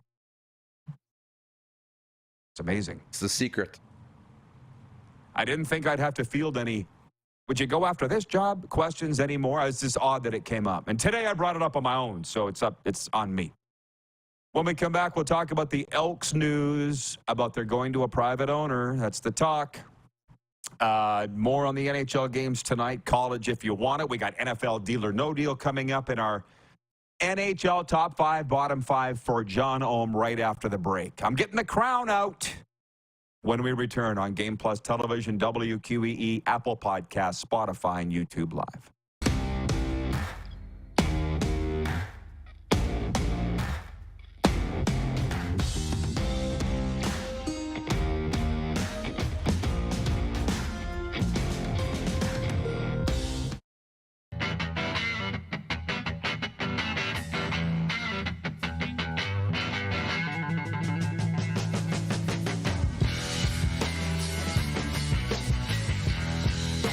The sports landscape continues to change, and teams and facilities are under more pressure to provide online and in-venue entertainment.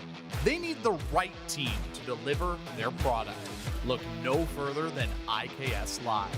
We provide service across North America and produce the best fan experience across all platforms.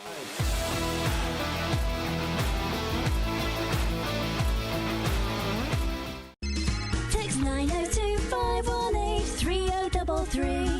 902-518-3033. Pick up your phone and text RP, that's Rod Pedersen. Text 902-518-3033.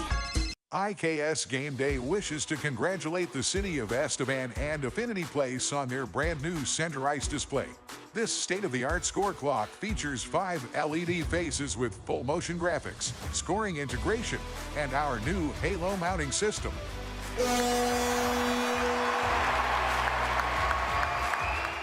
If it's time for an upgrade, let us show you how to deliver the best fan experience. You can find us at IKSGameDay.com. Nestled in the scenic Qu'Appelle Valley, just 20 minutes northwest of Regina, is one of the finest golf courses in all of Saskatchewan, the Deer Valley Golf Club. The clubhouse has a full-service restaurant, and customers can enjoy a casual dining experience with spectacular views of the golf course and valley. A fully stocked golf shop, staffed by PGA of Canada professionals, is equipped to meet all of your golf apparel and equipment needs. Book your tee time, family event, or corporate tournament today at the Deer Valley Golf Club. Call 306-731-1445.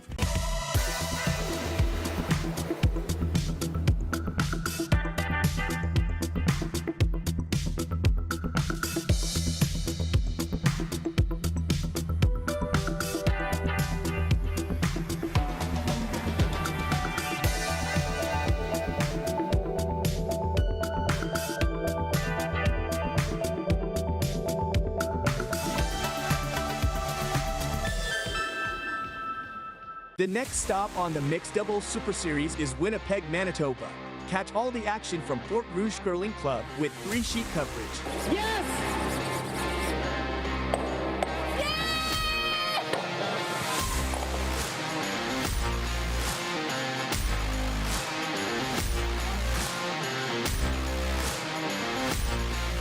Head to MDSuperSeries.com to subscribe today and watch some of the world's best mixed doubles curlers face off live. Here's how your business can be a part of Canada's fastest growing sports talk show. All you have to do is contact us, and we will tell you all about the dynamic and exciting marketing opportunities we have, utilizing a fully integrated 360-degree multi-platform. Imagine your business seen and heard across Canada on Game Plus TV and around the world on the Rod Pedersen Digital Network. You will use one of the most overused expressions in sports. You gotta be kidding me. Get your business involved. Contact the Rod Pedersen Show today.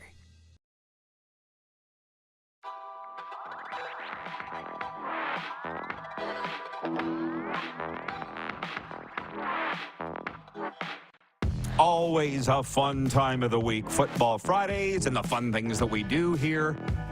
You're in luck, everybody, for 3 reasons. I'm going to wear the robe and crown for the entire segment. That's right. The host is wearing a crown. And we're going to play NHL Top 5 and Bottom 5. That's the second thing that you're in luck for. And we're going to play NFL Deal or No Deal here, too. Let's bring the Moose. Hang on. Before you bring the Moose in, I'll tell you that the poll question today is brought to you, as it always is, by Key Auto Group.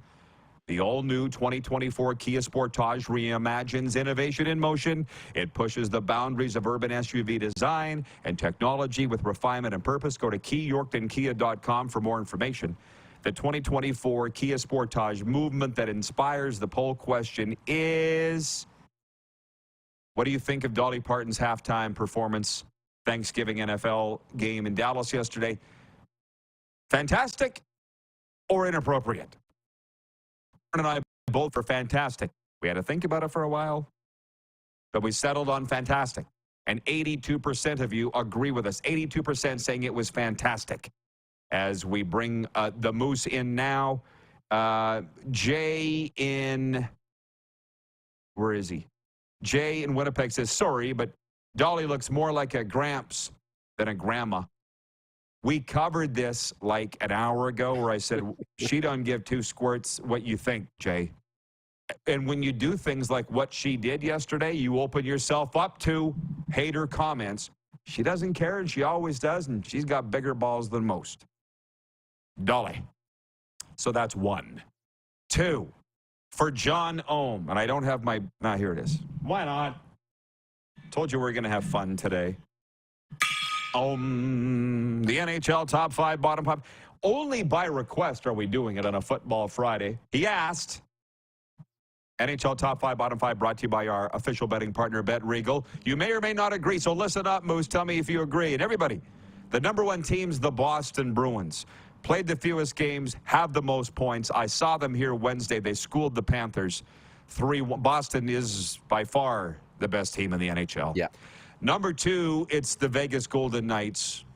And I'm actually waiting for these 2 to meet in the Stanley Cup final. Boston and Vegas, make it happen. Hockey gods.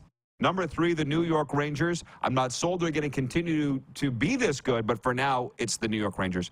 Number 4, yes, this is not just a gratuitous for our Winnipeg viewers. It is the Winnipeg Jets. How about that? 4 wins in a row. Going for 5 tonight here in Sunrise.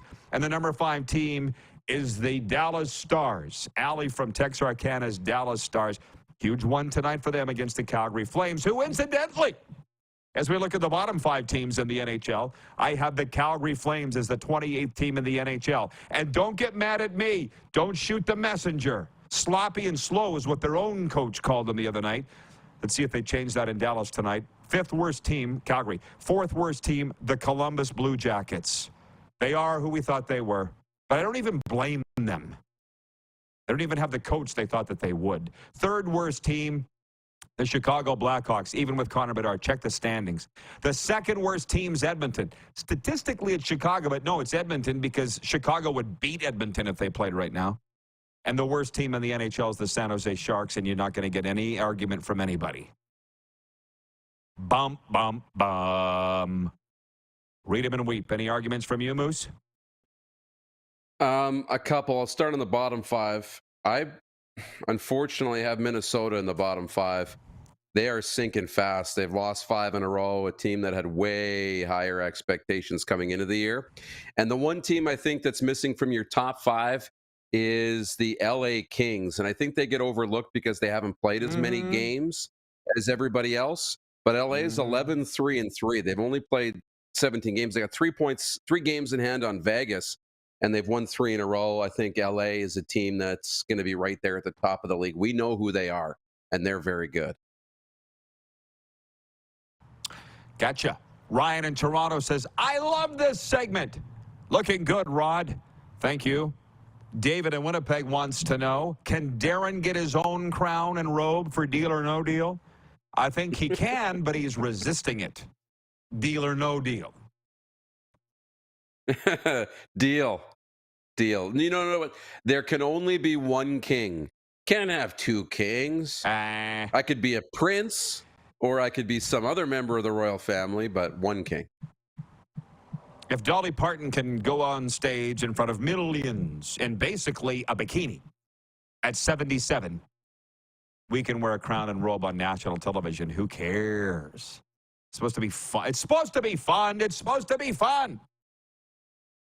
Now, are you ready for NFL Deal or No Deal? Let's load them up again.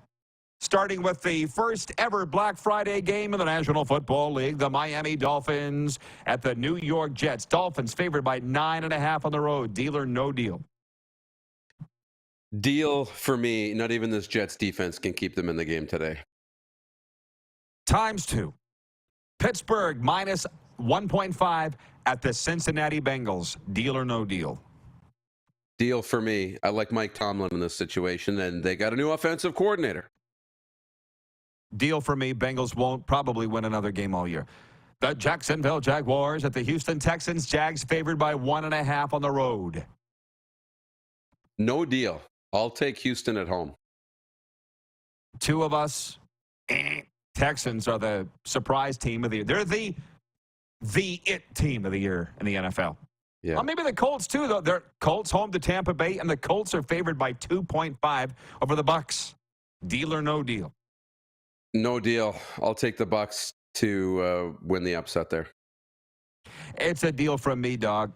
The New England Patriots at the New York Giants. Blech. Patriots favored by 3.5 in the toilet bowl. Deal or no deal? No deal. No deal. I'll go with the Giants. Yeah, no deal here either. The Carolina Panthers at the Tennessee Titans. With all apologies to the last. This is the toilet bowl. It's brought to you by Drano or Mr. Clean. Carolina at Tennessee. Titans favored by 3.5. Deal or no deal? No deal. There's no reason to be optimistic or confident in what Tennessee's been able to do, even if they are playing Carolina this weekend. I'm sorry, did you say no deal? Yeah, no deal. Yeah, same for me. LA Rams at the Arizona Cardinals. The Rams are favored by 1.5. Deal or no deal? Yeah, I'll take the deal there. It'll be a really close game. No deal here. Kyler Murray's actually got the Cardinals looking like a team. Too little, too late. Kansas City Chiefs at the Las Vegas Raiders. Chiefs favored by 9. Deal or no deal in the AFC West battle? No deal. The Kansas City Chiefs are a team that haven't scored points in the second half for 3 straight weeks. So at the very least, I think the Raiders keep it close. How about that? Look who's been reading the game notes. I will take the deal. They're calling it a trap game in Philadelphia. The Eagles home to the Buffalo Bills. Eagles favored by 3. Deal or no deal? I like that. I'll take the deal. I'll take the Eagles. Me too. Bills are a grease fire. Cleveland at Denver. The Broncos favored by 1.5. Yes. Give me Denver and the points. Me too. Baltimore Ravens at Los Angeles Chargers. Ravens favored by 3.5. I'm weirdly going to say no. I think Mark Andrews being out for the season in Baltimore is a bigger loss than people think. And one less weapon. I'll take the Chargers in this one. They need it more than the Ravens do. How about that? It's a deal from me, dog. And on Monday Night Football, an NFC North clash. Chicago Bears at Minnesota Vikings. The Vikes favored by 3. Deal or no deal? I'll take a deal there. I like the Vikings to bounce back from a loss last week. Me too. They've won 5 of 6. Okay. You know what? Whoa, it's raining again. You think Calgary's got weird weather. If you don't like Florida's, wait 15 minutes. The odd thing is they won't predict rain all week, and then it'll rain. You know what I mean? Like, you can't plan for it. But whatever. I'm used to it now. It's raining is my point now. Thank God I went out and covered the Jeep. Chad in Lethbridge writes in, and he says, Darren has to go back to the buffet first to wear the crown. Here's the thing. He doesn't want to wear a crown. We've established that. And there is no way. Or go back to the buffet. He won't wear a court jester hat either. We don't make people do things they don't want to do here. From Ryan All Radio at WQE, he says, Duke, Darren DuPont. Thing is, that nickname's taken by our good friend Derek Duke Myers. So we'll stay with Dupes. I did find out a little bit why I've been feeling, I got a flu shot this week. I didn't want to, but I had to. Anybody familiar with what I'm going through down here? I had to get shots. I haven't had a flu shot since I was a child. And it made me sick. Is that supposed to happen? Is that a thing? It's a thing. It can happen.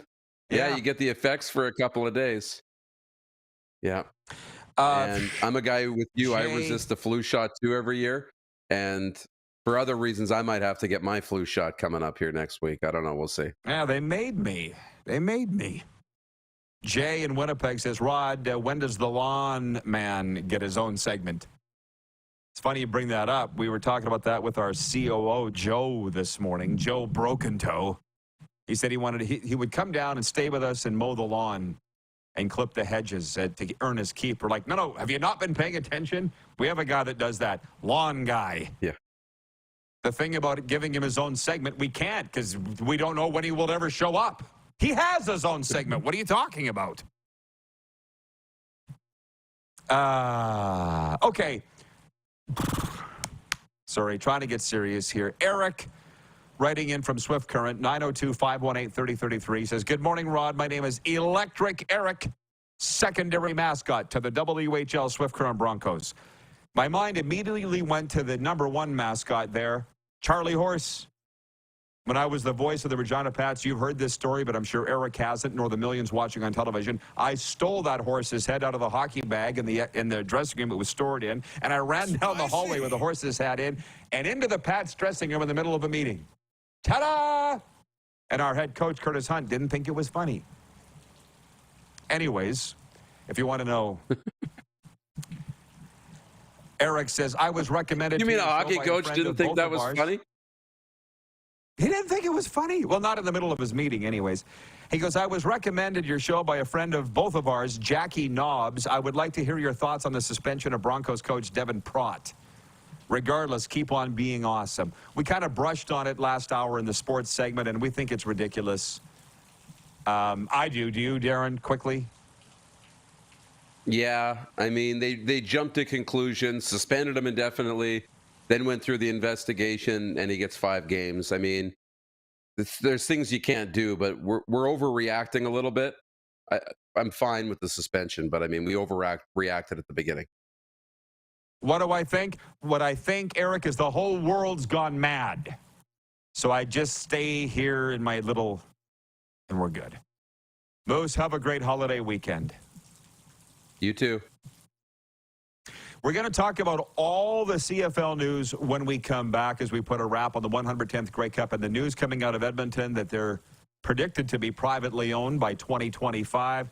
Recapping the 110th Grey Cup, maybe a little bit about Stampeders football. Next coach of the Riders, Sheldon Napastuk, can talk about it all. Nasty Napastuk, and a podcast host as well when we come back on Game Plus Television, WQEE Radio, Apple Podcasts, Spotify, and YouTube Live.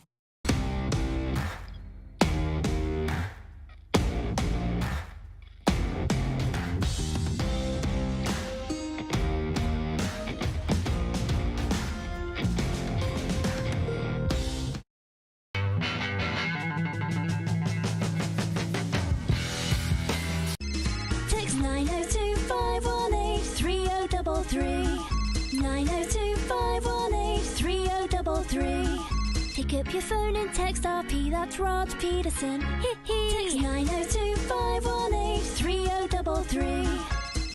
Did you know that you can help save a life? And you can start right now.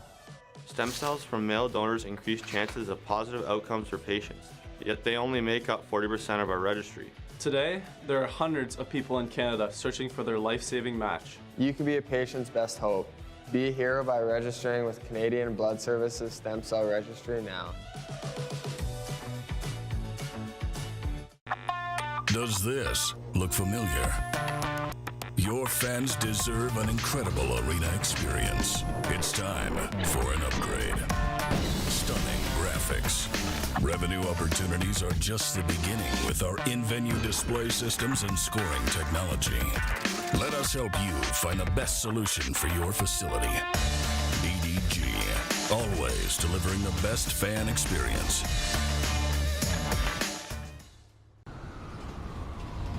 I'm Bridget Lacquette. I'm a First Nation Olympic silver medalist, and I'm proud to represent Indigenous hockey players across Canada.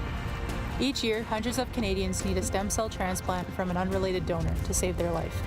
Anyone can have a hard time finding a stem cell match, but for Indigenous peoples, it can be even more difficult because just over 1% of prospective donors on Canada's stem cell registry are of Indigenous backgrounds. Be a hero. Join me in Hockey Gives Blood in helping to make a life-saving difference to those in need. Register today at blood.ca/beahero.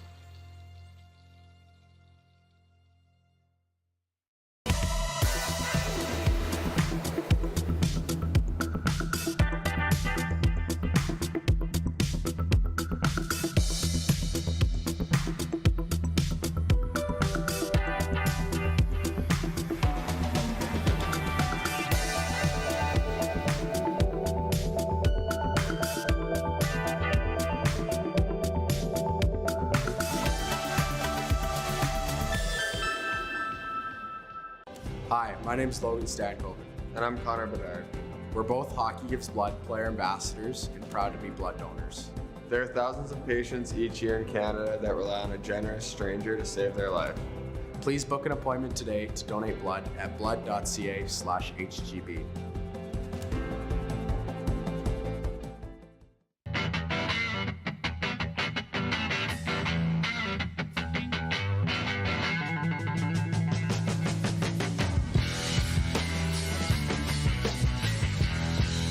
Business owners and marketers. Okay, we know you think we're pretty cool. That's why we want you to share in the coolness factor. Partner with the Rod Pedersen Show and market your business every weekday to sports lovers just like yourself. Take advantage of our many cost-effective commercial and promotional opportunities. Tell the world about your business. Yes, the world. Thanks to Game Plus TV and the Rod Pedersen Digital Network. Contact us today and find out how you can be a part of Canada's fastest-growing sports talk show, The Rod Pedersen Show.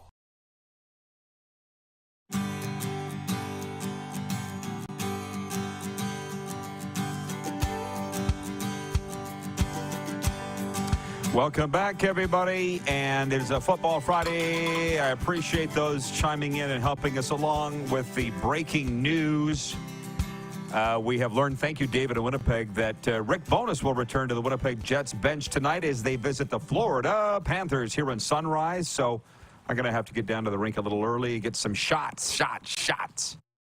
But we're talking CFL. Let's bring in Sheldon Nasty Napastek here. Spent half his season in Saskatchewan with the Riders and half his season in Calgary, or half his career in Calgary with the Stamps. You're looking good, brother. You down some weight? What's up?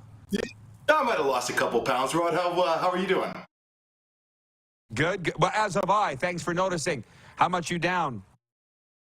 You know what? I found myself tipping about 302 on the scales, and I said that's a little bit ridiculous. So I tried the keto thing there for a few weeks and down to 287.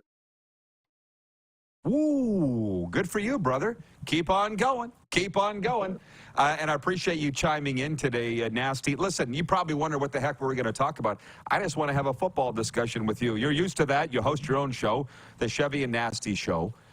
The Elks, Edmonton Elks color guy Dave Campbell said an hour ago that he believes by 2025 the Elks will have private ownership after forever being community owned. And somebody's written in and said, how will that help things? You own your own business. Can I put that to you? How do you think that'll change the fortunes of the Edmonton football team? If at all? Yeah, and that's news to me. I mean, I just heard that myself. But the thing with private ownership means you don't have to go through as much bureaucracy and red tape, and you don't have as many opinions on the table in order to make a move. But I think as we've seen though, Rod, like it can be a double-edged sword because it's not so much whether you're privately owned or not, it's who that ownership is, what kind of resources they have, what kind of management style they have. At the end of the day, everybody talks about quarterbacks and coaches, but when you look at every successful franchise in the CFL, it all starts with a successful ownership group and a strong management department. That's something right now I think the Elks are just lacking in general, and it's shown on the field the last 10, 15 years.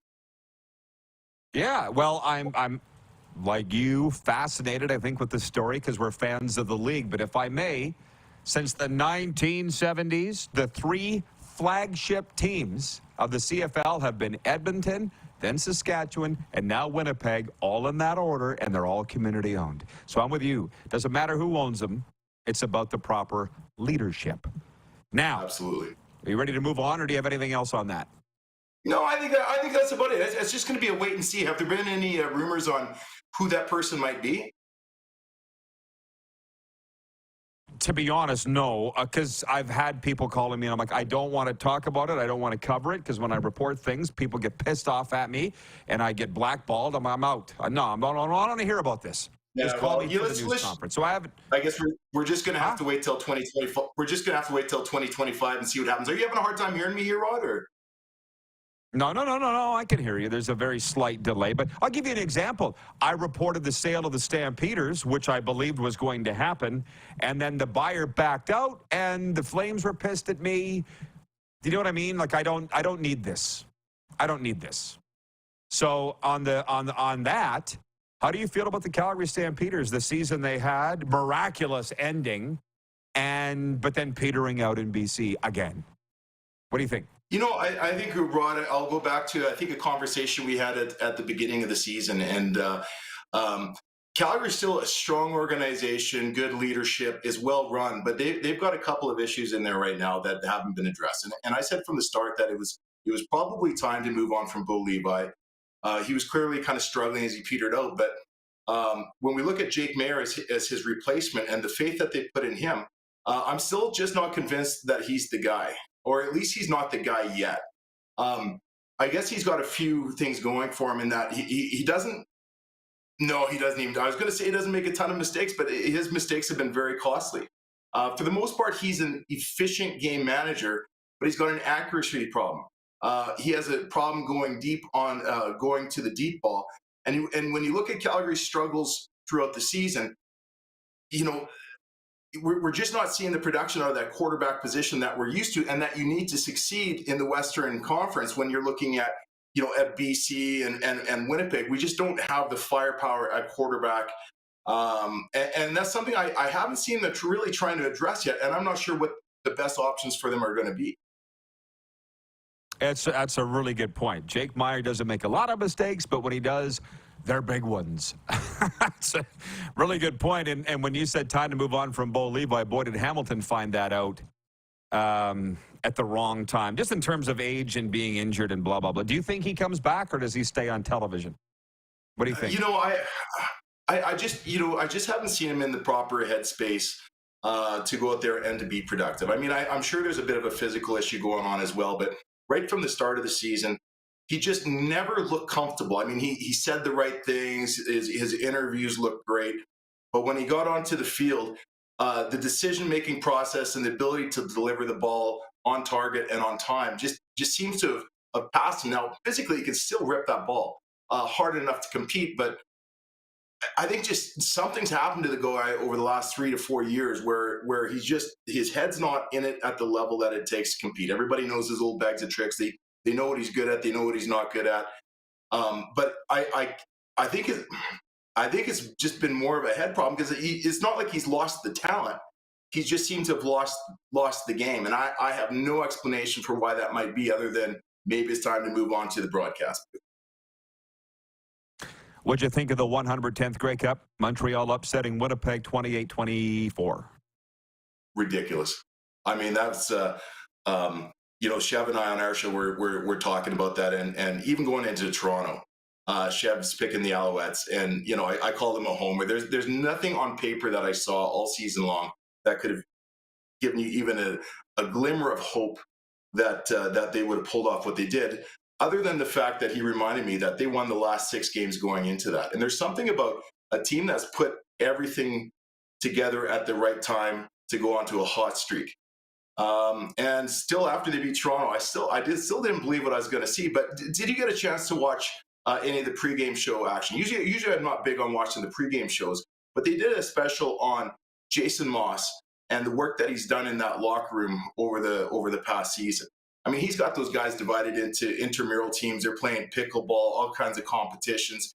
He's got the English players learning French and really just embracing the Quebecois culture and the Montreal culture. What Jason Moss has done there in the last year, speaking of strong leadership, is to really take the Isle of Misfit Toys, a bunch of cast-offs and pieces put together throughout the season, and managed to turn them into a team. And another thing here, I'll tell you, I was right about Mayer at the beginning of the season, but when I was talking to you earlier in the season, I was dead wrong. You've always liked Fajardo. And for me, he was just sort of a guy that could never really find his way. I felt bad for Jason Moss when they hired him and then they brought in Fajardo. I thought that was going to be a nightmare. Hey, the quarterback that just got me fired is now my go-to guy in Montreal. But I don't think anybody saw coming the way that they built that culture, got on the same page, got all the players to buy in. And that culminated in just an amazing, 110th Grey Cup. I mean, they went out there. That defense was spot on. They didn't give Winnipeg anything after the catch. They had no blown coverages, and the offense just believed enough to get it done on the backs of a couple runs by Stanback early and impressive performance by Mack and Tyson Philpott, Calgary kid. They managed to pull it off, and it was probably the best upset victory in the Grey Cup that I've seen since 1989. Yes, and I didn't see the pregame. I would have liked to, but they didn't have it on CFL Plus here in the States. But thank you. None of that surprises me. And I appreciate you saying that. I didn't even know. I'll have to go look it up at TSN's website. And lastly, Sheldon, it's Week 13 college football rivalry weekend. You watching your alma mater? Following your alma mater this weekend? Talk about it. Got a memory? Got a memory of it? Yeah, well, this weekend was Iowa State versus Kansas State. And Iowa State, of course, putting out Brock Purdy to the San Francisco 49ers a couple of seasons ago. His replacement in the wings was looking strong until the beginning of the season, got tied up in that whole gambling scandal and was sat for the rest of the year, suspended. So we've got a new kid in there that's a redshirt freshman that struggled early on, but has been coming on really strong. Last week against Texas, I think we lost 24-17 against number 7 Texas in Ames. This week we're taking on Kansas State. Iowa State's looking strong.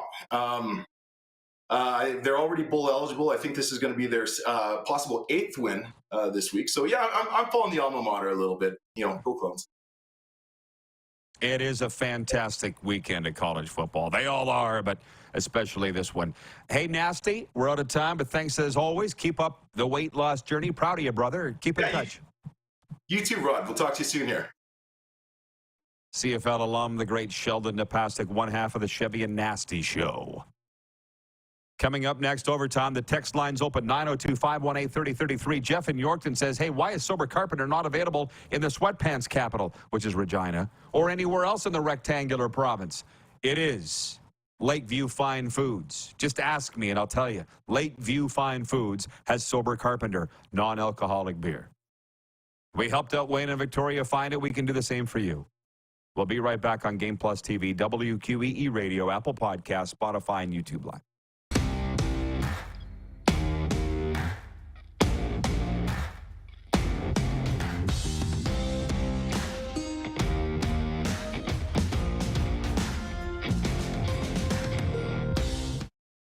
The sports landscape continues to change, and teams and facilities are under more pressure to provide online and in-venue entertainment. They need the right team to deliver their product. Look no further than IKS Live. We provide service across North America and produce the best fan experience across all platforms.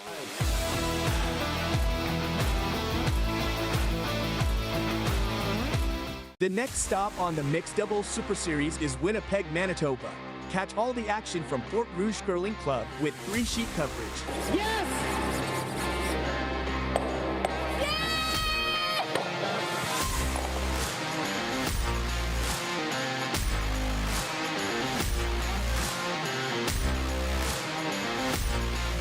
Head to MDSuperSeries.com to subscribe today and watch some of the world's best mixed doubles curlers face off live.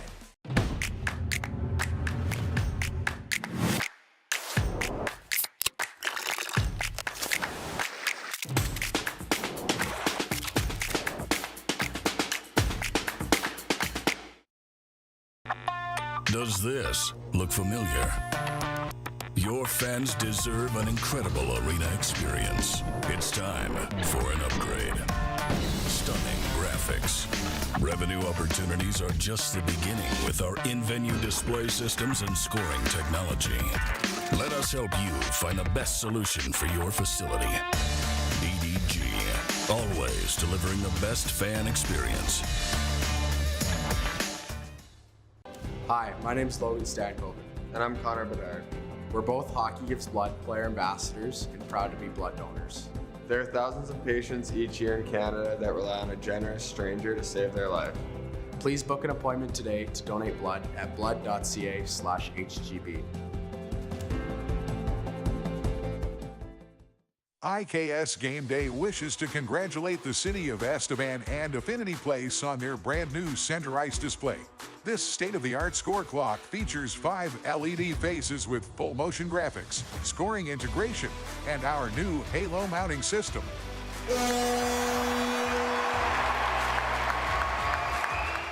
If it's time for an upgrade, let us show you how to deliver the best fan experience. You can find us at IKSGameDay.com.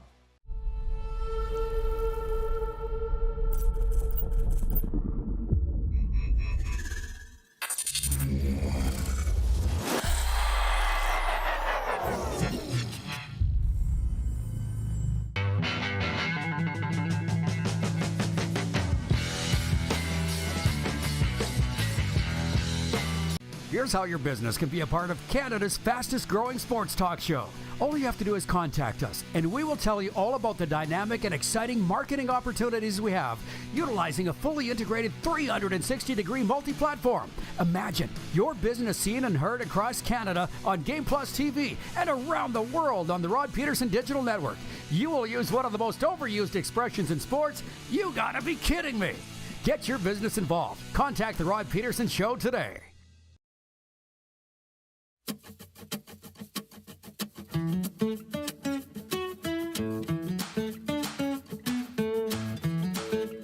It's overtime. I guarantee you, as my mom would say, we could go 3 hours today.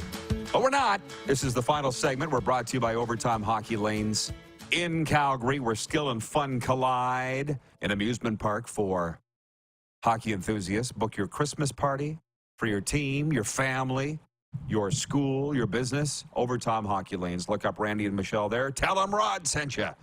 And maybe play a game or two in the Rod Pedersen Show lane. It's so much fun. Just a slap shot away from the old Crossroads Flea Market, 28th Street Northeast in Calgary. Having some fun here as always, as promised. Herb Lemaire is watching in Melville, Sask. Glad you asked. He says, I'd love to see a picture of the beloved Jeep. Herb, you just went on Instagram or just went on Facebook. One of the two, right? Tell me which one it is, and I'll post a photo to my Instagram. My beloved Goldie. I'm a Jeep guy. Sold my 1975 antique Jeep CJ. Had to do it. I was telling somebody this here in Florida this week. I'm like, yeah, had to sell my Jeep. It was just sitting in my brother's barn. He's like, what? It just sounds so normal to us, right? But then you get into a different segment of society and you just talk like you normally do.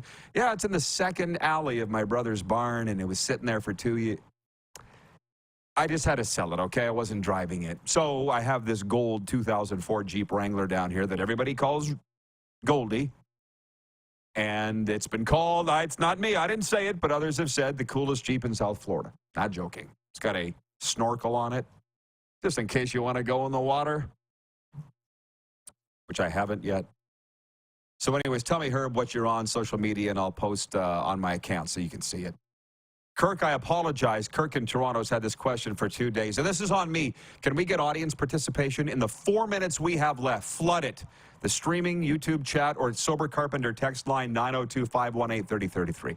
He says, hey, Rod, Kirk from Toronto. On a football Friday, could you and Moose come up with a nickname for a possible Quebec City CFL franchise?